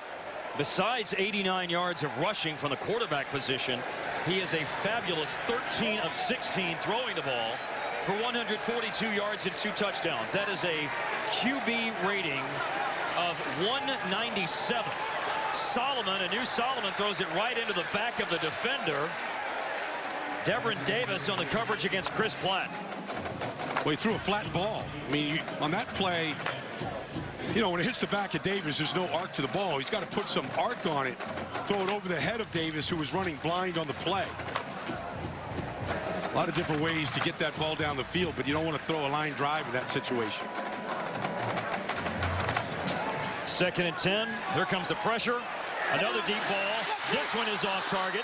Anu Solomon is 1 for 7 now, and 2 incompletions to Chris Platt to start the second half. Well, they're trying these deep, long bombs right here, which are low percentage plays to begin with. I mean, they're better off just in a short passing game trying to get a rhythm for Anu Solomon. You can see him, he's frustrated right now, and they've done nothing to really try to get him into a rhythm where he can just complete a pass. And now Matt Rhule, stalking the sideline, sees his team facing 3rd and 10. They are 0 for 3 on 3rd down tonight, with an average 3rd down distance of 14 yards needed. Solomon, though, will just take matters into his own hands. The arm's not working, the legs are, as he scrambles for a first down, running for 11 or 12 yards before stepping out. Well, he saves his play. I mean, they blitzed that time Tauaefa. He sees it, get a good block that time, and he beats Davis here to the sideline for the first down. And boy, did Baylor need that first down. Scramble for 11 yards by Anu Solomon. Gives it to the freshman John Lovett, and he is swallowed up by Eric Banks. Sophomore defensive lineman, a tackle for a loss of 3. They got long, stretchy defensive ends here. Marcus Davenport at 6'7", Banks at 6'5". They play big. That time he just chased the play from the backside. The tackle for loss by Eric Banks. Banks had 2 sacks last year. Penalty flag comes flying in before 2nd and 13 can be snapped. False start. Offense. Number 76. 5-yard penalty. Still 2nd down. Mo Porter with the penalty. Baylor now 2nd down and 18. One of the things UTSA does is they line their defensive ends up in a 2-point stance. 2-point stance on the outside here, so they have better vision to the quarterback. In the flat. Love it from Solomon and a short gain. Now they are playing like a confident defense, flying to the football. Brendan Johnson, Josiah Tauaefa. And the longer this goes like this, the more belief they're going to have. A team that did not play last week, one of the last teams to even line up and play a game in college football this year. This team is playing with a lot of confidence right now, putting Baylor in bad situations. This is 3rd and 13. They are facing another very, very difficult prospect of converting, throwing it up and throwing it short. Looking for Denzel Mims, and just riding along with him in coverage was Austin Jupe. Well, I mean, these are just kind of Hail Mary type throws. There's no, it doesn't look like there's any timing between the receiver and Solomon right now, and that's all playing into the Roadrunner hands. Of course, they keep getting them in 3rd and longs. That time 3rd and 14. Those are hard to convert. Matt Rhule told that to Leslie at halftime. They converted a 3rd down the first half, and they got 1 from Solomon on a scramble in this half. Matt Guidry muffed a punt in the first half. That led to the Baylor touchdown. Brady Jones is the player back deep to receive for UTSA. And a sure-handed, two-handed fair catch called for and made. UTSA at their own 27. It's been a rough night for the Baylor Bears. They're being doubled up on their home field by UTSA 14-7. Tonight in Waco, 3rd quarter, UTSA 14, Baylor 7. Right now, let's go to Greg Wolf in Los Angeles for the Fox College Football Game Break.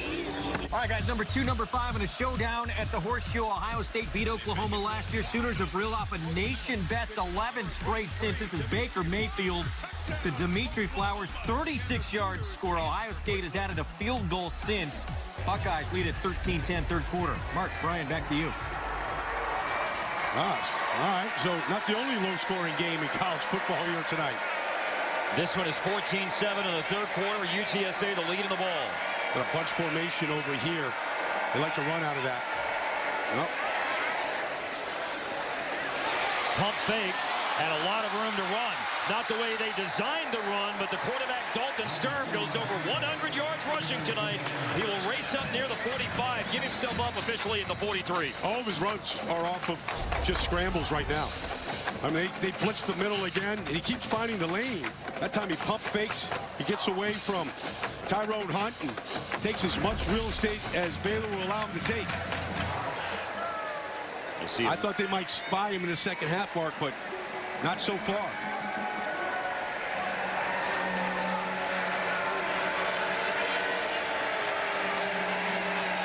Under the 11-minute mark in the third quarter, Jalen Rhodes with a good run. Sturm just ran for 16, and Rhodes will lean over the first down marker and then lean inside the 45. This is just power football here. There's going to be pulling the backside right now, leading here to the other side, just power. Bring the fullback around that time. Halen Stewart, good power football. That's a good run play to start on that second down to get the first down. Went for 13 yards after Sturm ran for 16. He's averaging, Dalton Sturm, 10.5 yards every time he's run the ball. And what a great little move by Jalen Rhodes. He's to the outside and then brought down by safety Chris Miller. Oh, but they love it on the sideline. The little shake and bake from Jalen Rhodes. Well, he put the defender in a deep freeze that time, bouncing it to the outside. Little counter step. Now he comes back, and here it is. Whoops. He gets Blake Lynch on his heels that time. Watch this. You got to be careful. You can burn a lot of rubber off those shoes making those kind of cuts. You talked about Russell Westbrook. That's the kind of move that he had in the NBA last year. Put him into the blender and pushed Mix.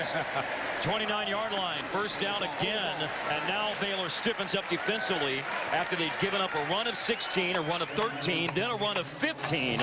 They stand tall, no gain on first down. That's the first time I could hear a hit up here tonight, Mark, from that Baylor defense. Delivered by Taylor Young, Brian. Yeah, the senior. They expect those kind of plays from him. Senior from DeSoto. Had 8 tackles last week. 2 corners are the leading tacklers for Baylor last week, though. Yeah. True freshman Harrison Hand from Cherry Hill, New Jersey, had 11. Kedrick Vaughns from Mesquite Poteet High School had 10. He's a junior. Hand, though, again, a true freshman. 2nd and 10. Rhodes hit at the line. Enough space opens up for him to carry it to the 25. Well, that job up front right now from Stephen Beard and Austin Pratt, they're winning the line of scrimmage here. They came right out in the third quarter, and they're just flat out taking the line of scrimmage from Baylor. They're playing slow. They're taking time off the clock. They're winning at the line of scrimmage. Good power football. It's a veteran group inside. 4 returning starters. One of them, that man Beard. And Juan Perez Isidoro, Reed Dara, Josh Dunlop. All 5 of those offensive linemen deserve to have their names mentioned. Yep. 7 for 10 on third down tonight. This is 3rd and 6. It's to the tight end, Shaq Williams, and he goes over the tackler, Davion Hall, for enough for a first down, but there's a marker down. The tight end, Shaq Williams, who caught 13 passes last year, his first tonight, has a first down if the play stands. Needed 6, picked up 7. Pass interference, offense, number 86. 15-yard penalty, replay 3rd down. So Brady Jones guilty on the infraction. Little offensive rub to get Shaq Williams open that time. You see 86 come into your picture right there. The hit on Davion Hall, opening it up for Williams, and costly penalty, knocking him out of field goal range for sure. Baylor looks like they're just rushing 3, looking for the call from Phil Snow. It's like a little confusion. They got to call a timeout. Last week, Liberty went 5 for 9 on third downs of 8 or longer yards. UTSA has 3rd and 21. Mid-third quarter, timeout of the field. Fox College Football is brought to you by Honda Generators. Very smart. And by Baylor Scott & White Health, the official healthcare provider of Baylor Athletics. A late summer night at McLean Stadium in Waco. That's Frank Wilson, head coach for UTSA. You just saw Baylor defensive coordinator Phil Snow. Last week, Baylor had trouble stopping Liberty on third down, and they have not been up to the task very often tonight either. However, UTSA has 3rd and 21, and they'll settle for getting about half of that with a throw right on target to Josh Stewart at the Baylor 31. So it's really, they're not going to go for a field goal here, and it's really nothing to really gain by punting. If it goes in the end zone, well, I guess they're going to punt it here. If it goes in the end zone, they're going to gain a total of 11 yards. So, but will they go? This is about a 48-yard field goal attempt. They're not going to do it. They're going to punt it. Try and down this ball probably somewhere around the 10. Look for a pooch punt here. Baylor doesn't even have anybody back to field the punt.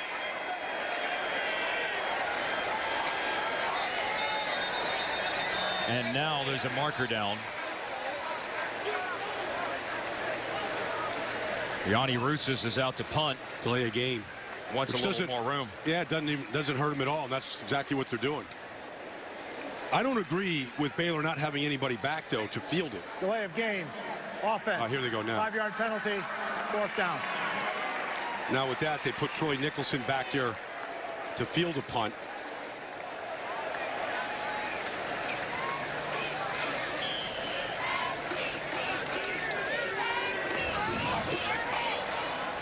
Nicholson from South Grand Prairie High School.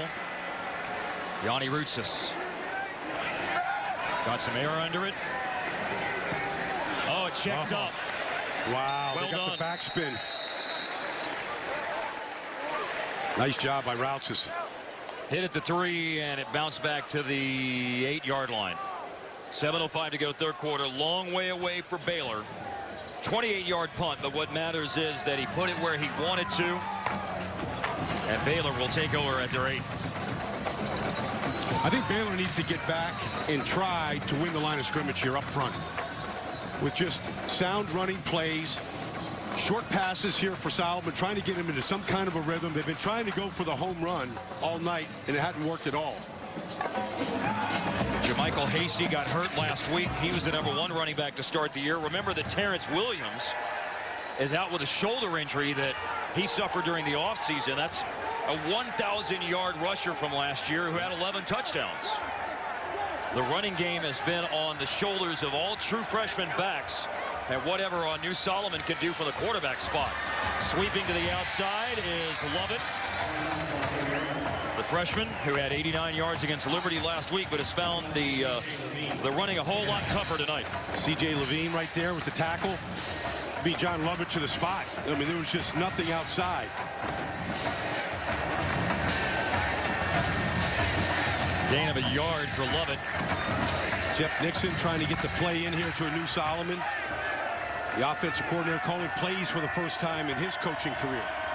Lovett just 10 carries, 40 yards tonight. They faked it to him. Dragging across the middle is Denzel Mims. Mims ran away from Devin Davis, and then coming up from behind, he's belted by Josiah Talaetha. It's a big gain, Brian, for the 9 up to the 36 of Baylor. Well, right now Solomon has 2 completions. Both of them have been to Mims. One for a touchdown and one on that key 3rd down conversion. Going to drop back and throw it. Hitting Mims on the move. See if he can build a little rhythm and some confidence from that completion. Mims caught 2 for 85 last week and a touchdown. He has 2 for 47 tonight and a touchdown. Looks like a reverse is coming. It is. It went from Lovett then to Chris Platt.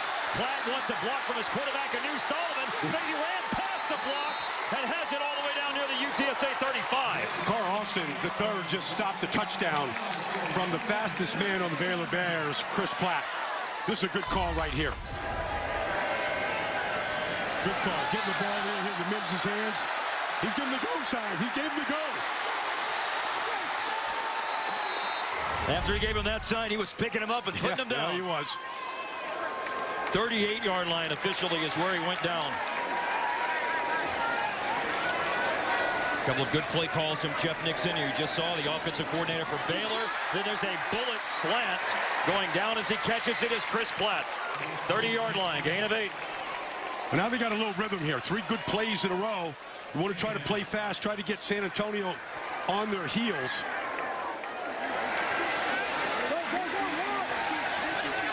This drive started at the 8-yard line after the good punt. Lovett on 2nd down and 2. Did not get the first down. Nope. 2nd and 2 and picked up maybe a yard. They have been stingy up front here against Baylor's rushing attack. Linebacker Lakel Bass. Yeah, Lakel Bass had a good night. Yep.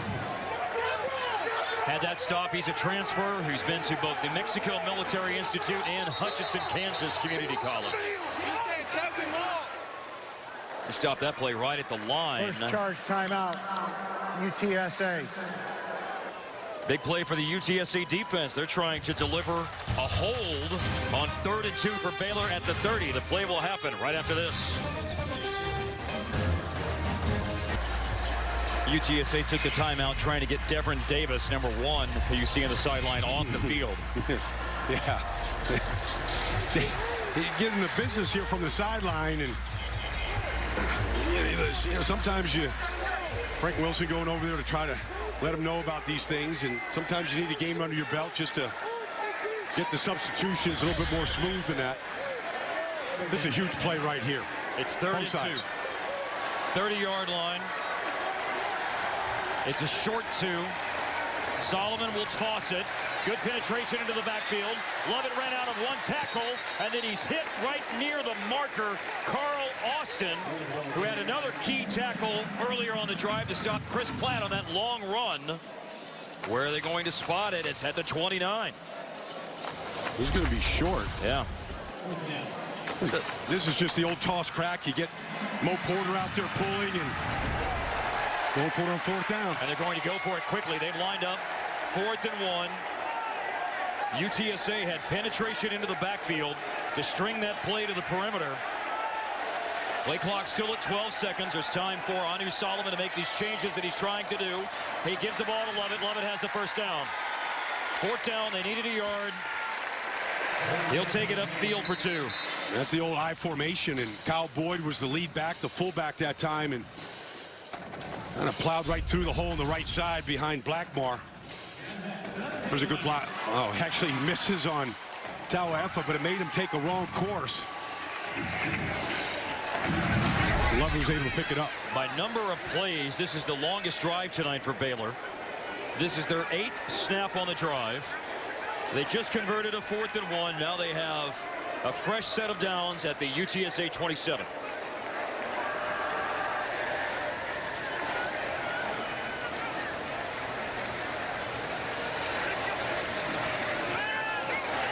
Solomon in trouble. Down he goes.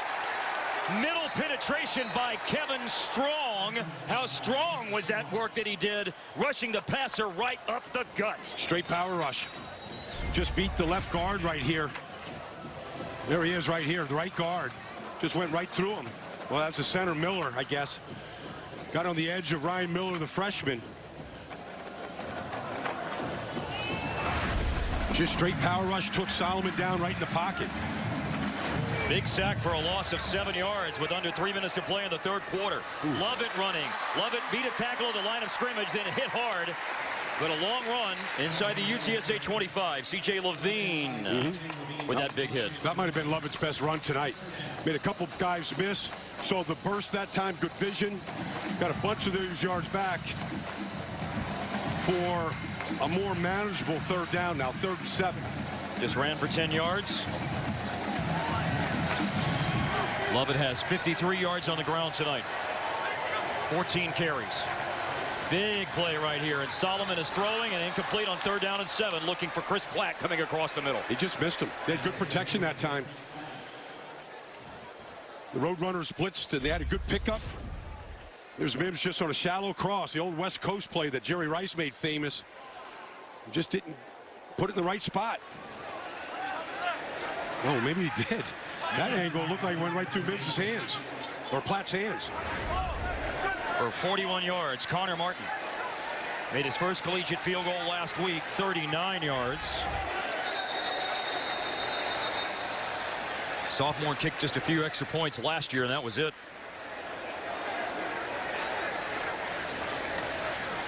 Back in the end zone, 2 penalty flags. Substitution. Defense, 12 lined up in formation. It's a 5-yard penalty. Still 4th down. This might change Matt Rhule's decision here to kick this field goal because it'll be 4th and less than 2. He might think about putting the offense on the field. Looks like that's going to happen. Yeah. Looks like it's going to happen. Of course, they converted the last 4th down. He's trying to tell the crowd to quiet down here so that you can hear Solomon's signals. 8 penalties for UTSA tonight for 62 yards now. That one hurt, or it could hurt. Yeah. Let's see what happens. See what happens. Made the 4th and 1 to keep this drive alive. Best drive of the night for the Bears. They've already converted 4th and 1. This officially 4th and 2. Once again, they're going with that offset eye look. This produced enough to pick up a first down on that 4th down run a moment ago. Now they're going to throw it, or at least they're going to set up to throw it, but they'll never throw it because Tallahassee blasts Solomon. They read the play. They were sitting on it, and it is a 4th down stop for UTSA. Tallahassee made the play, but Solomon never threw it. It was really a 1-receiver route to Wainwright, the former basketball player. You're going to see 24 coming in. The play is to him. It's got to be right now. And he wasn't ready to throw it. Or Wainwright was too slow turning around, and Tallahassee read it all the way. But that ball, on that shallow, on that little sprint right option, the ball's got to be out right now. It's 4th down. It's got to happen fast, and Wainwright wasn't ready for it, and Solomon didn't throw it, and the Roadrunners make their biggest stop of the night defensively. That is a freshman All-American from 2016. The only freshman that was a first-team All-Conference USA selection. Yep. The second leading tackler in the nation amongst freshmen. And Baylor's longest drive of the night sputters. You know, you'll never know what would have happened on that field goal now. Running play, Jalen Rhodes. Drive starts for UTSA at the 24.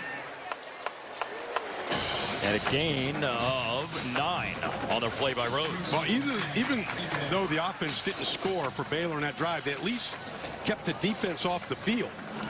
Gave them a little bit of a rest for the first time in a long while. But that run just gutted them for 9 yards. Rhodes quietly now up to 81 yards on 15 carries. The leading rusher, though, for UTSA is quarterback Dalton Sturm. He's got 105. Rhodes is going to add to his total. He can't run out of the Jersey tackle, and a marker's down. He almost spun away, and just hanging on for dear life was for Kedrick Barnes. Well, Rhodes has power. He's breaking a lot of tackles here, especially in the second half. The flag came from the back judge 20 yards away. At the point of the tackle. Yep. The play went for about 9 yards on the ground.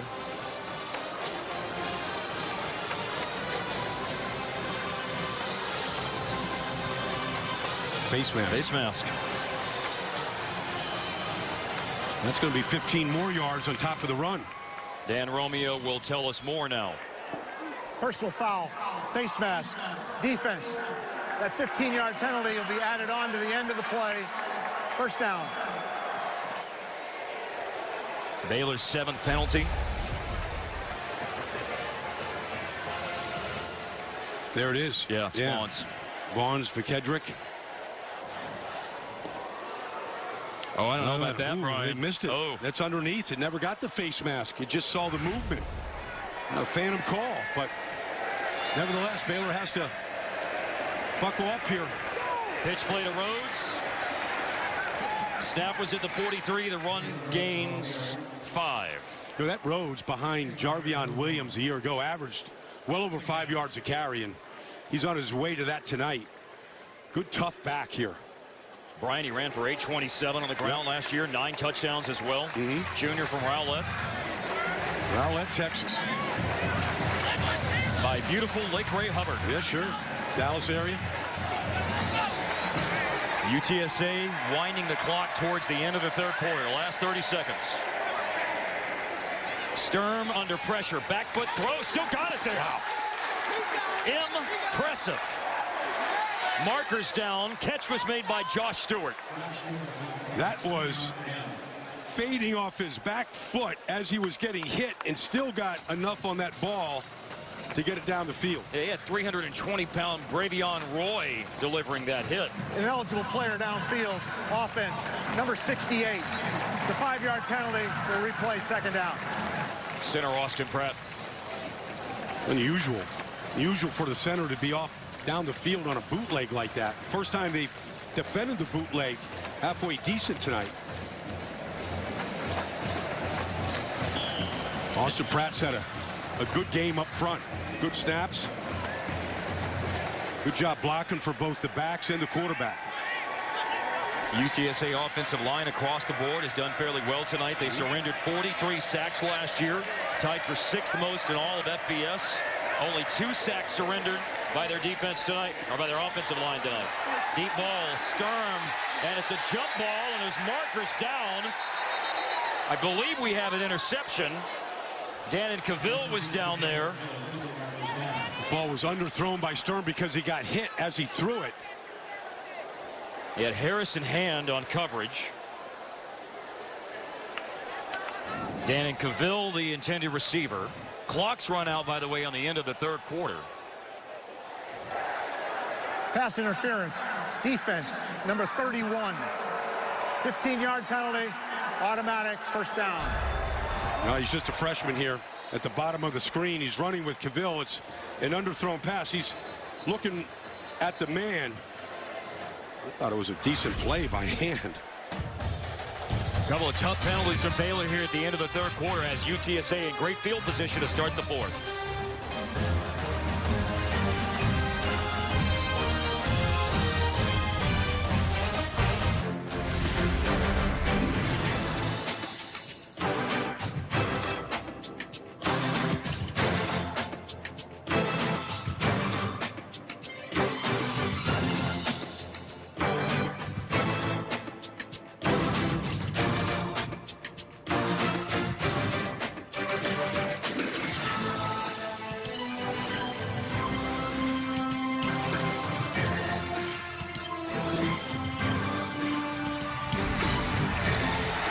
UTSA has never defeated a team from a Power 5 conference. They've been close in past games against Arizona and Arizona State.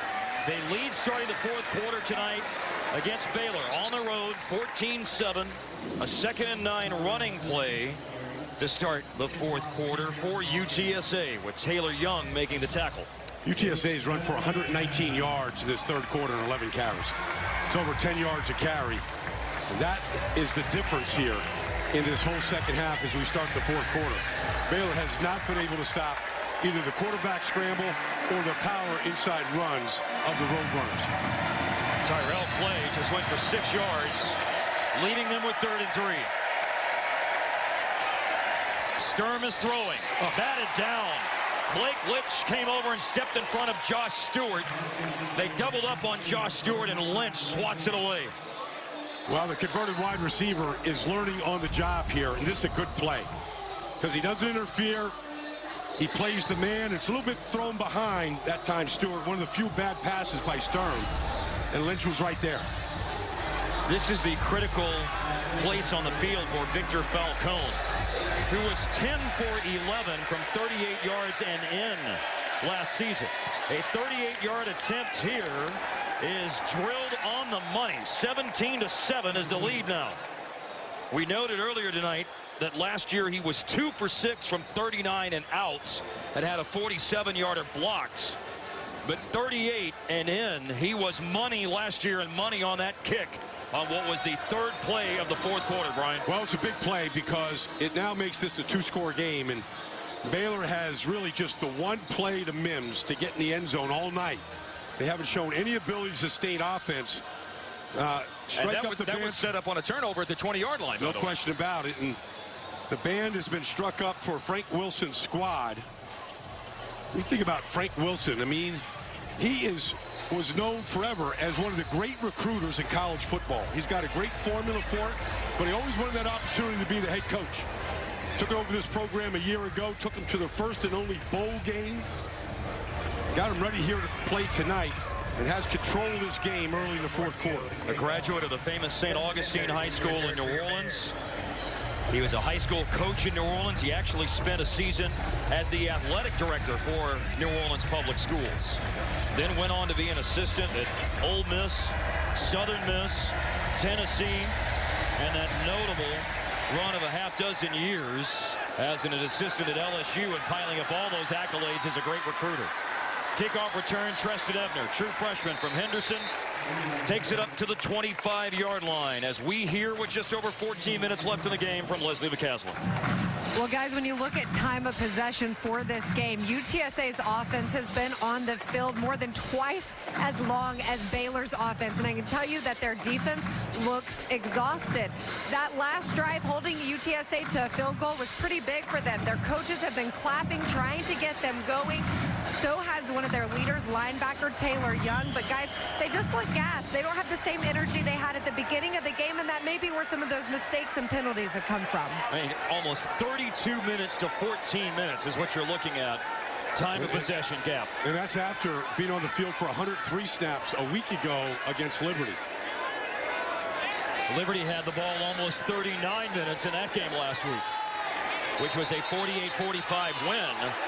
And this is a dubious start to the drive. Offense, 5-yard penalty, first down. That's on the quarterback to get the ball snapped, to get the play called. And that's what Matt Rhule wants to tell him about. Like, that's you. You got to look at the clock. You're the senior here. You're the guy that has more experience than anybody. Zach Smith is the backup sophomore from Grandview who started 4 games last year. Threw nearly 200 passes. This is trouble on the run. The first and 15 running play for John Lovett. Jared Carter McClin, sophomore from Carthage, on the defensive line with the play. They haven't been able to run wide. It's not, they're just outflanking them right now with speed and defeating the blocks at the point of attack. That run wide produced all of 1 yard for Baylor. They may be looking at another huge third down. They'll air it out, though, on 2nd and 14, and Mims tripped up. Not sure if there was contact with the defender or if he just got caught by the turf monster. That was very incidental with Austin Jupe, who we mentioned originally started his college football career here at Baylor. Transferred after his first year, but he wasn't even the turf monster. Yeah. I think he tripped on his own legs. Yeah. All night long, Baylor has had 3rd and long. They're 1 of 7 on 3rd down. It's easy to tell you why. They are facing an average of 11 yards tonight on their 3rd downs. Yep. Illegal procedure on 1st down. Time of 1 yard on 2nd down and a long strike on 3rd. Solomon flushed out of the pocket, throwing on the run across his body and nearly intercepted. C.J. Levine batted the pass out of bounds. A throw like that earlier tonight, Brian, produced the interception that UTSA has by Nate Gaines. Well, you know, when a quarterback is scrambling like that, you got to come back to the ball, and you got to get big, and you got to get in his vision. And these receivers really haven't done that yet. That was another bad drive, but it started with the delay of game by Solomon. Put him in a 1st and 15 situation. That doesn't do anything for what Leslie was talking about, how the defense looks gassed. Just a 3-play drive for the offense. We have already seen UTSA have a 16-play drive that took over 8 minutes of clock. They have a 10-point lead. They're going to get the ball back with a fair catch made in excellent field position.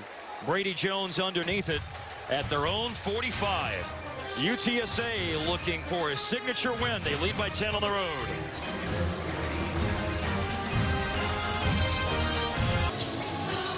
Here's tonight's Wrangler game summary. You see the numbers from the game. Yardage gain, passing, rushing, total. Almost 2-to-1 total yards. UTSA outgaining Baylor tonight, 370 to 195. Well, the Baylor defense is on the field, and they've made very little happen here tonight. Haven't taken the ball away and really haven't gotten to Dalton Sturm at all. If they're going to impact this game, this is the drive they have to do it. Yeah, the one takeaway was a muffed punt on special teams. UTSA's defense has one takeaway, and Nate Gaines' interception in the first quarter. 13:25 to go. The drive officially starts at their own 44. Jalen Rhodes underneath the defense for what ultimately proves to be a yard gain. Well, for UTSA, they got a tight end down there, Shaq Williams, who's been blocking his butt off. They like playing two tight ends, but the senior, they list him, there he is coming off the field, but he's been valuable at the point of attack all night long. One of the reasons why they've been able to control the line of scrimmage.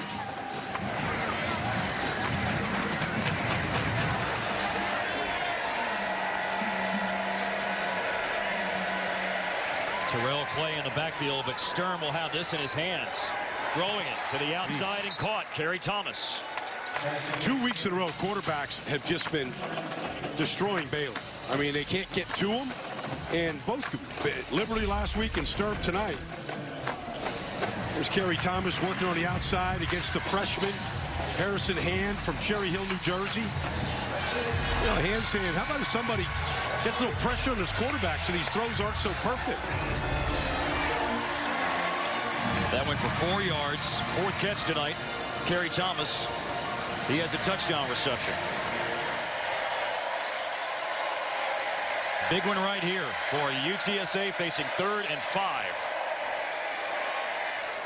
And hit his backside pressure, but he got out of it for a moment. Then Eric Ogor finally, with some help from teammates, wrestles him to the turf. Phil Snow told us yesterday, Brian, Eric Ogor would be put in stand-up pass rushing situations, and he delivered. Well, he was playing the right end spot at 205 pounds, and he just used his speed to come off the edge. You're going to see him coming right off the right edge. He beats the right guard that time clean inside. Stayed after him, and Ogor makes the play that Baylor's defense desperately needed.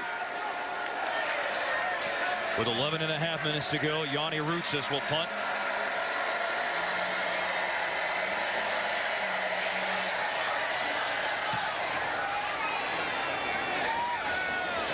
Fair catch, Tony Nicholson. 15-yard line. Baylor needs 2 scores at home against UTSA. Their much maligned defense makes a play. The sack by Ogor. They have the ball back.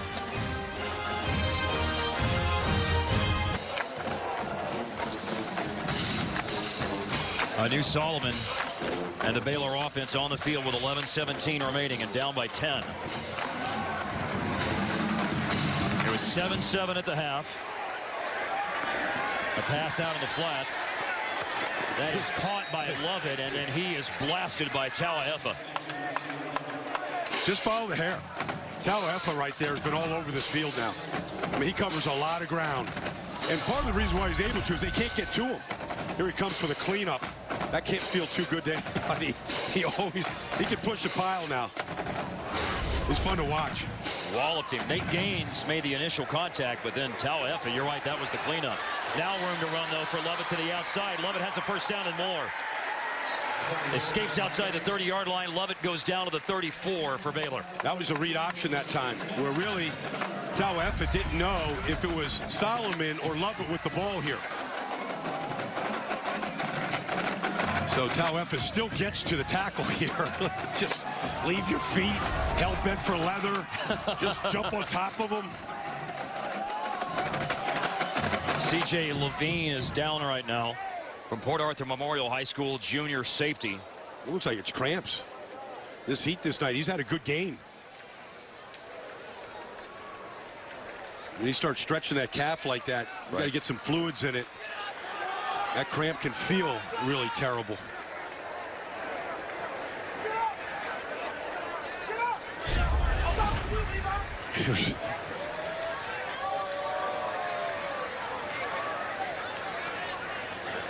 There's the end of the play. Yeah, that left calf just cramped at the end of that play, but that guy's having a lot of fun. You talk about go out and have some fun. I think when he puts that bucket on his head, covers up part of that hair, like the fun begins. I like watching him play. Some Lake Dallas High School. Yep. Right there on 35 between Louisville and Denton. Corinth, Texas. Dropping back. Solomon, yeah, he does have good protection, and he's got an open receiver. Chris Platt makes the catch. And then the space that he had was closed down by Nate Gaines, but he grabs it at the UTSA 38-yard line. And that time, Solomon, he had time to set his feet, locate Platt on the outside over the middle. But that was from the protection up front. One of the few times tonight really held up strong. Goes for 28 yards to Chris Platt. Solomon faked the handoff, keeping it, and in trouble on the perimeter. Down he goes, went out of bounds at the hands of Carl Austin. There was another tackle, though, that Solomon had to fight off that really messed up the play. Eric Banks on the outside. That's the guy. Yeah. We mentioned him earlier. Just long and strings the play out. And the pursuit has been excellent here for Pete Golding's defense. Solomon, rough night throwing the ball, 6 for 16. Tackled there for a loss of 4 yards trying to run it. We just saw... There's another cramp, I think. Yeah, Levine went off the field a moment ago, and Marcus Davenport is the player who's down right now. Well, we've talked a bunch about Davenport as well. When you see... He's got to just... It's a hot night here in Texas, as many of these guys are accustomed to. Marcus Davenport right there from San Antonio. And remember, Frank Wilson was telling us about his recruiting plan. You recruit from the inside out. Right. You start right in San Antonio, and then you work from there. Davenport was here before Frank Wilson got here. What a player, though. 40 of the 92 Texans on their roster are from within 150 miles of San Antonio. Yeah. Brian, that was the 8th tackle for loss for the UTSA defense tonight. Well, it's part of the reasons why Baylor's offense has been so futile. They've just been in these long down situations. And they're down 10 with under 10 minutes to go. Airing it out. Solomon down near the end zone. It's a jump ball and it's broken up. Chris Platt almost was able to bring that in, but Nate Gaines and Javontavius Mosley keep that from happening. Watch this pass protection from John Lovett. Just a freshman here, right on this man, right in the hole here, so that Solomon can at least get a chance for this. How you go and you take on the middle linebacker, you butt him up so that Platt can have a chance for this ball.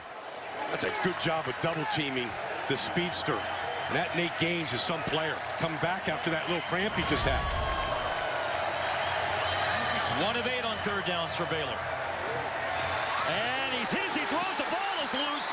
Baylor's back on it, but the pressure from Eric Banks, who's already been a big problem in the backfield tonight, providing pressure for the UTSA defense. Now there's a marker that's come out here at the very end. Banks hit a new Solomon. It was only a 3-man rush, and Banks was able to get in.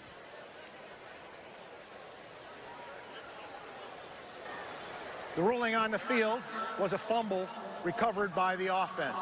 After the play was over, personal foul, offense, number 72, 15-yard penalty, 4th down. There's Patrick Lawrence, the right tackle. That's the 3rd personal foul for Baylor in the second half.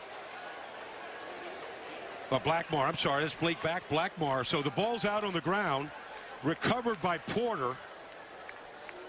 And I didn't see what else happened. See if this look will tell us. Porter gets on the ball. 72 Blackmar, but didn't see it. Now the punt by Galens. This is a couple of times tonight that he's had these rolling punts. That's a good one. That's a great punt. Great punt. They will walk it down all the way to the 8-yard line. 9 officially. It's at the 9 with 9 minutes to go. UTSA that far away from an historic win. Fox College Football is brought to you by Ford. Visit your best in Texas Ford dealer tonight and see why Ford is America's best-selling brand. By Coyote Tractor. Find a dealer at coyotetractor.com. And by Schlotsky. Schlotsky's oven-toasted and bold-flavored sandwiches. Go with your guts. On this Saturday night at McLean Stadium in Waco, UTSA's Roadrunners with a 17-7 lead. They just had a stop But a 53-yard punt has UTSA at their own 9. Jalen Rhodes runs the ball, and Rhodes goes down off the tackle from Clay Johnston around the 15. Well, that puts Rhodes over 100 yards on that first down run. 102. 102. Sturm is about 5 or 6 yards away from 100 himself. He was at 105 and lost yardage on a couple of runs back to 94. Yeah. A lot of credit. Frank Wilson smiling. Likes what he sees from this offensive line and from the running attack. They just picked up 6 yards, 2nd down and 4. They're taking all the time off the clock as they can. All the way down to a second on the play clock out of a bunch formation. Tyrell Clay will run it. They needed 4, he gained 2. Yeah, 3rd and 2 here. You keep saying in this type of situations how big these plays are for Baylor's defense as they take a look at Jalen Rhodes, who has over 100 yards. We mentioned Frank Selfo trying to get the right call in here as they run as much time off the clock. Now he's saying that you got to hurry up. You have to got less than 10 seconds to get this play off. UTSA 7 for 13 on 3rd down. However, they have not converted their last 3 tries. Now they're going to turn the timeout.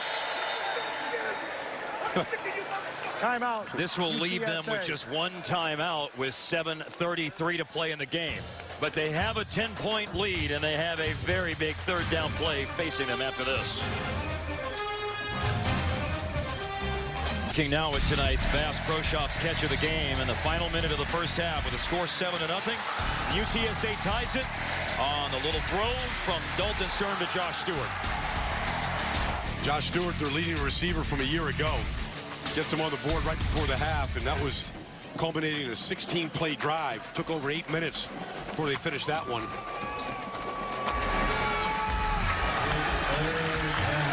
Going to spread him out now, Brian, on 3rd and 2. 1 running back, Tyrell Clay, and 4 receivers. 17-yard line. Big moment in the game with 7.5 minutes to play, and some zip on the pass. Marker's down. Stewart is down after making the catch. He's thrown down by Blake Lynch. That's some gutsy call for Frank Selfo. Put it right in the quarterback's hands to throw it to Stewart. Of course, when your quarterback's 15 for 19 tonight. Some game by Dalton Sturm. Pass interference. Offense, number 80. Wow. Half the distance to the goal. Replay, 3rd down. Pushed off. Evidently, that's what they called. Yeah, there was no one else out there, so it couldn't have been a pick. Nope. 3-by-1 set. 3 receivers to the left side. Stewart was to the right. Puts them in a tough situation here on 3rd and 11. Be interesting to see what. So the push off. Here's the situation up at the top. Oh, yeah. Oh, it's clear. Yeah. Clear on Blake Lynch, who's been battling him much of the night. It turns a converted 3rd down into 3rd and 10. How they handle this bunch formation at the bottom. Remember that moment. It may be the lifeline Baylor needed. Delay handoff, Tyrell Clay. And Clay goes down after a short gain. Well, that's 2 straight 3-and-outs for Baylor's defense. And the first 2 3-and-outs all night long that the Baylor defense has forced. They're going to put back a good returner in Troy Nicholson here. Probably play for a return. Set it up. Try to get as much good field position for this offense as they can. Defense did their job.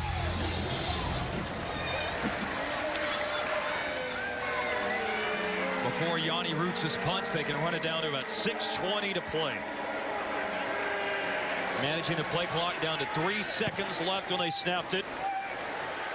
Short kick, running up the field and on the run and leveled.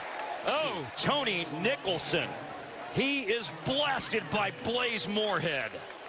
But it's a tough play by Nicholson because he didn't let it bounce and maybe roll. So he got them the best possible field position at that 44-yard line. Took the hit. Great tackle in the open field. Good job by Nicholson to secure that ball, too. Yeah. On such an aggressive play, but he really saved field position for the offense. Just a 33-yard punt. No return. But like Brian said, running up the field, it does save field position for the Baylor offense with 6:13 left in the game. They were down by 10 right around this moment in the game last week. They got 7 of the points back, but couldn't close the deal and come back and win or force overtime. This is a fly sweep. Running play for Mims. I'm sorry, that's Nicholson who just had the punt. Just fielded the punt, and he's bumped out of bounds by Darryl Godfrey. Every time that Baylor has run wide, you just see white jerseys and helmets flying to it. The one play they got was on the reverse, where they took advantage of all that pursuit, and they ran back the other way with Platt. Otherwise, they have strung everything to the sideline.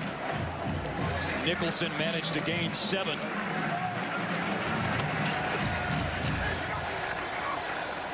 Fake to Lovett. Throw to the outside and space. Denzel Mims. Austin Chupi.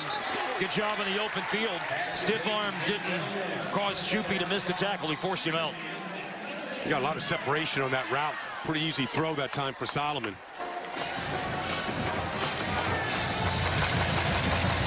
Just the 7th completion tonight for Anu Solomon on 18 attempts. Mims with the only score of the night for Baylor. And that pass to Mims went for 15 yards. Quarterback draw. Solomon broke a tackle at the line of scrimmage. They catch him from behind. He's very close to the first down. Yard or so short. Rolled up on him. That was a straight quarterback draw designed for him all the way. Makes it look like he's going to throw it. Bunch of angry Roadrunners going after him. Tauaefa leading the way. Josiah Tauaefa, the sophomore linebacker, led the team last year, freshman All-American. We've spoken of his defensive capabilities often tonight. 2nd down and 2. Lovett forced outside. Nowhere to go. Carl Austin. These safeties have done a good job, Brian, cleaning up on the tackles after the initial push by the defensive linemen. There's no question. And really what you want to try to do in that situation, as aggressive as they are, is play action fake and get those guys to bite up and throw it over the top of them. But they haven't done much play action tonight. Good surge by Balin Baker into the backfield, and Austin with the tackle. Big play, 3rd and 4, 16-yard line. Caught. Lovett out of the backfield. A collision and out of bounds. First down. Lovett ran over C.J. Levine. Levine was hurt on that play, grabbing his wrist. That was a heck of a collision. I could hear that hit from all the way up here. He doesn't want to come out, but they got him replaced already in the first down. He was on the bad end of that collision, the defender. Down to 4 minutes to go. Time is ticking here. They got to get these plays off quicker than they are. Taking up too much time. 12-yard line is where Baylor has it.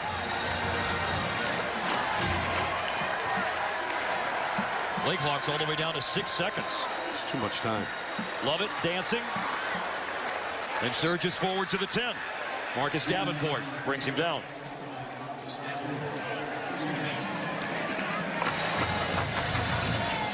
Baylor got their score with 5 minutes to go last week that made it 48-45. Then Liberty picked up 2 first downs before they punted in the last minute of the game. Baylor needs to score. They won't get it. It's a low throw and an incomplete pass for Tony Nicholson.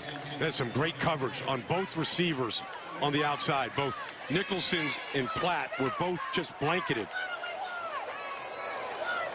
They don't have that red zone threat at tight end that you'd love to have. The ball just low throw that time to Nicholson. 3rd down and 8. Solomon finds Platt.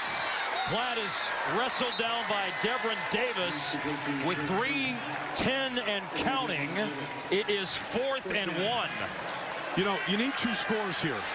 You can kick the field goal here. Yeah, and that's what they're going to do. And then play for a stop and then get the touchdown. Look, I think that's what you have to do, Brian. Yeah, just get the points here and make it a 1-score game. Try to get the defense and UTSA. Boy, UTSA, yeah, they're in a world of hurt. They get everybody off the field. 21-yard field goal, Connor Martin.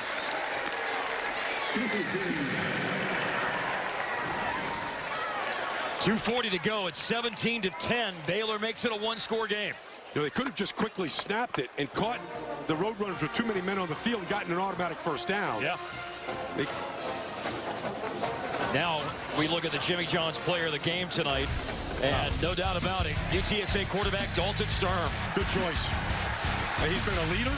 He's been a great scrambling out of the pocket. Has almost 100 yards rushing. He's been diligent in the passing game. Been the consummate leader. Started all 13 a year ago. Led the Roadrunners to their only bowl action and picked right up where he left off the New Mexico Bowl a year ago. Can't say enough about how he has led this football team. He looks about as fresh right now after all that playing as he did before the start of the game.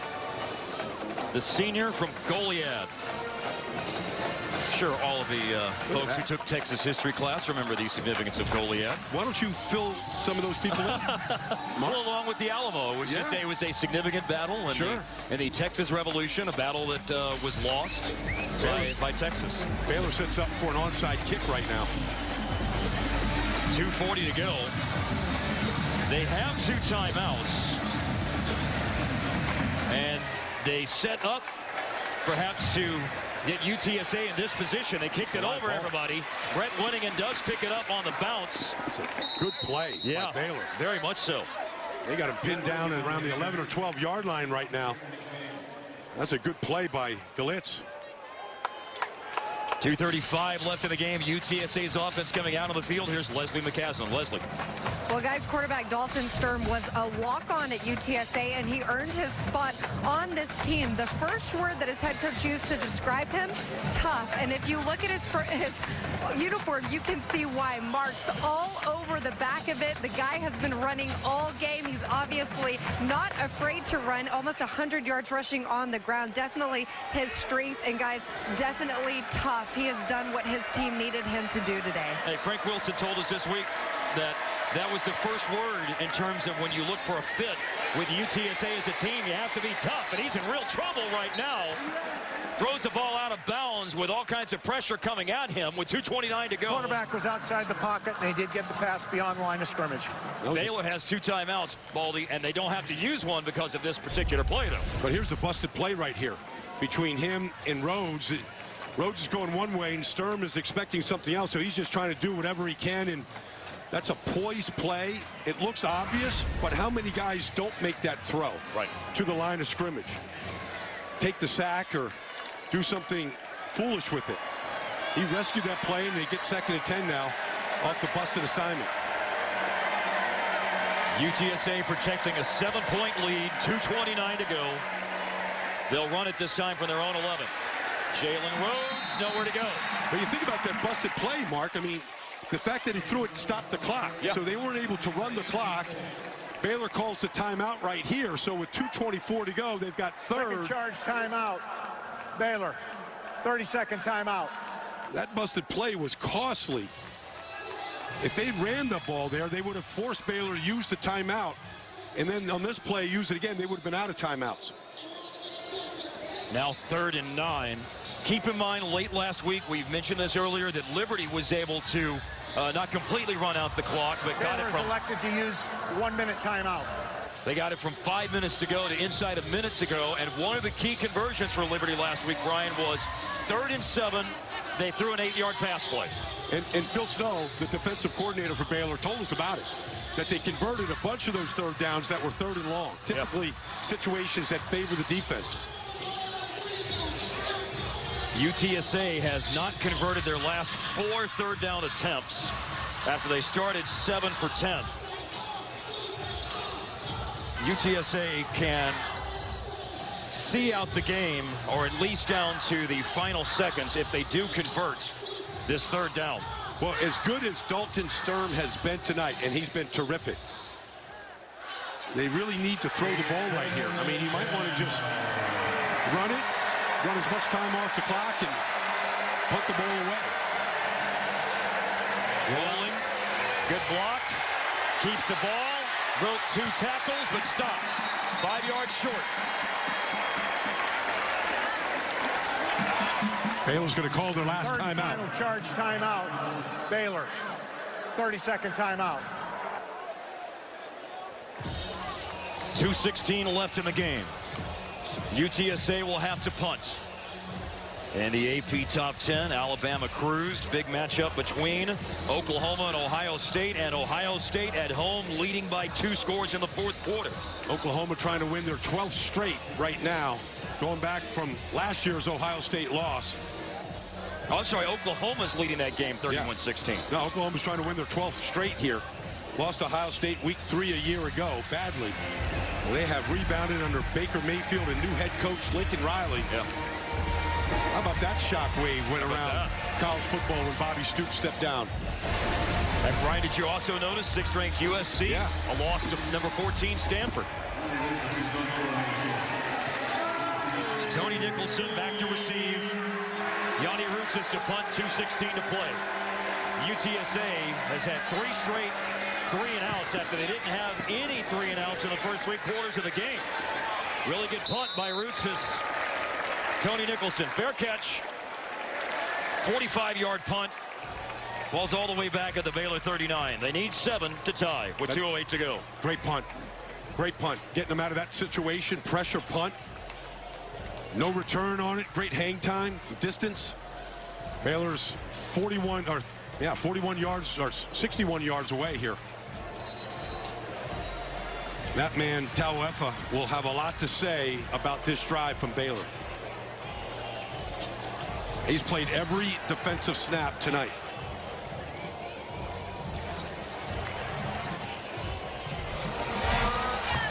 Quarterback Anu Solomon, who's going to have to complete some passes on this drive, is just 10 for 22 tonight. Pocket is collapsing. He's rolling. He's throwing off balance. Platt coming back to it. Platt's speed made that close. But by the way, you said that Tauefa would have his fingerprints on what happens defensively. Yeah. Big pressure there. Well, he was just spying the quarterback that time. And so wherever Solomon went, that's where Tauefa went. And when he scrambled out of the pocket, the race was on. There's a 3-receiver route. All the routes were deep down the field. There was no place for Solomon to go under pressure. Solomon again under pressure. Davenport, he got away from him. He rolls, he throws, incomplete. Boy, did he take a shot, too, at the end of that play. Wow. Now that's what Matt Rhule told us last week, or told us yesterday about last week, as Solomon completed some big passes last week, staying in the pocket, taking those shots. That's Austin Juke. Yep. The corner coming in. They can come from anywhere, from the cornerback, the middle linebacker, Davenport. Davenport, they're struggling to try to contain from that left-end spot. Baylor has 2 chances to get 10 yards. The first chance is a throw, and it is incomplete. It was to Tony Nicholson, right on the ground, right at the first down marker. Let's see the replay. Yeah, went through clean. Yep. It has been a tough catch. Just an inch off the ground. 3 in a row, incomplete for Anu Solomon. The game rests on his arm here. It felt a lot like those fans felt a week ago against Liberty in a similar situation. 4th and 10, 1:44 left. UTSA's defense needs 1 more play. They bring pressure, and they need a play, and Tauefa's the one who makes it. He wrapped up Solomon. Solomon just threw it away at the end, trying to make something happen. But UTSA is about to get an historic win on the road against a Power 5 conference opponent. Well, he's been a big story all night. The defense here, holding Baylor here to 10 points, and they've outplayed them. They've outplayed them all game. Forced a lot of negative situations. They've gotten pressure throughout the night. Here's Tauefa in the middle. He's going to fake like he's blitzing. Now he's just spying the quarterback. Once he sees Solomon break, here it is. One Hawaiian against another player from Samoan descent. Down goes Solomon. Yeah. Josiah Tauefa. You call that one, buddy, that he would make his presence felt if UTSA's defense was going to make a game-saving stop, and he did, and they did. Son of a preacher. He's getting his prayers answered. That's some performance tonight, and overall performance by everybody from the Roadrunners. First game of the year. Unfortunate situation due to Hurricane Harvey a week ago. Come in here to Baylor's house, McLean Stadium.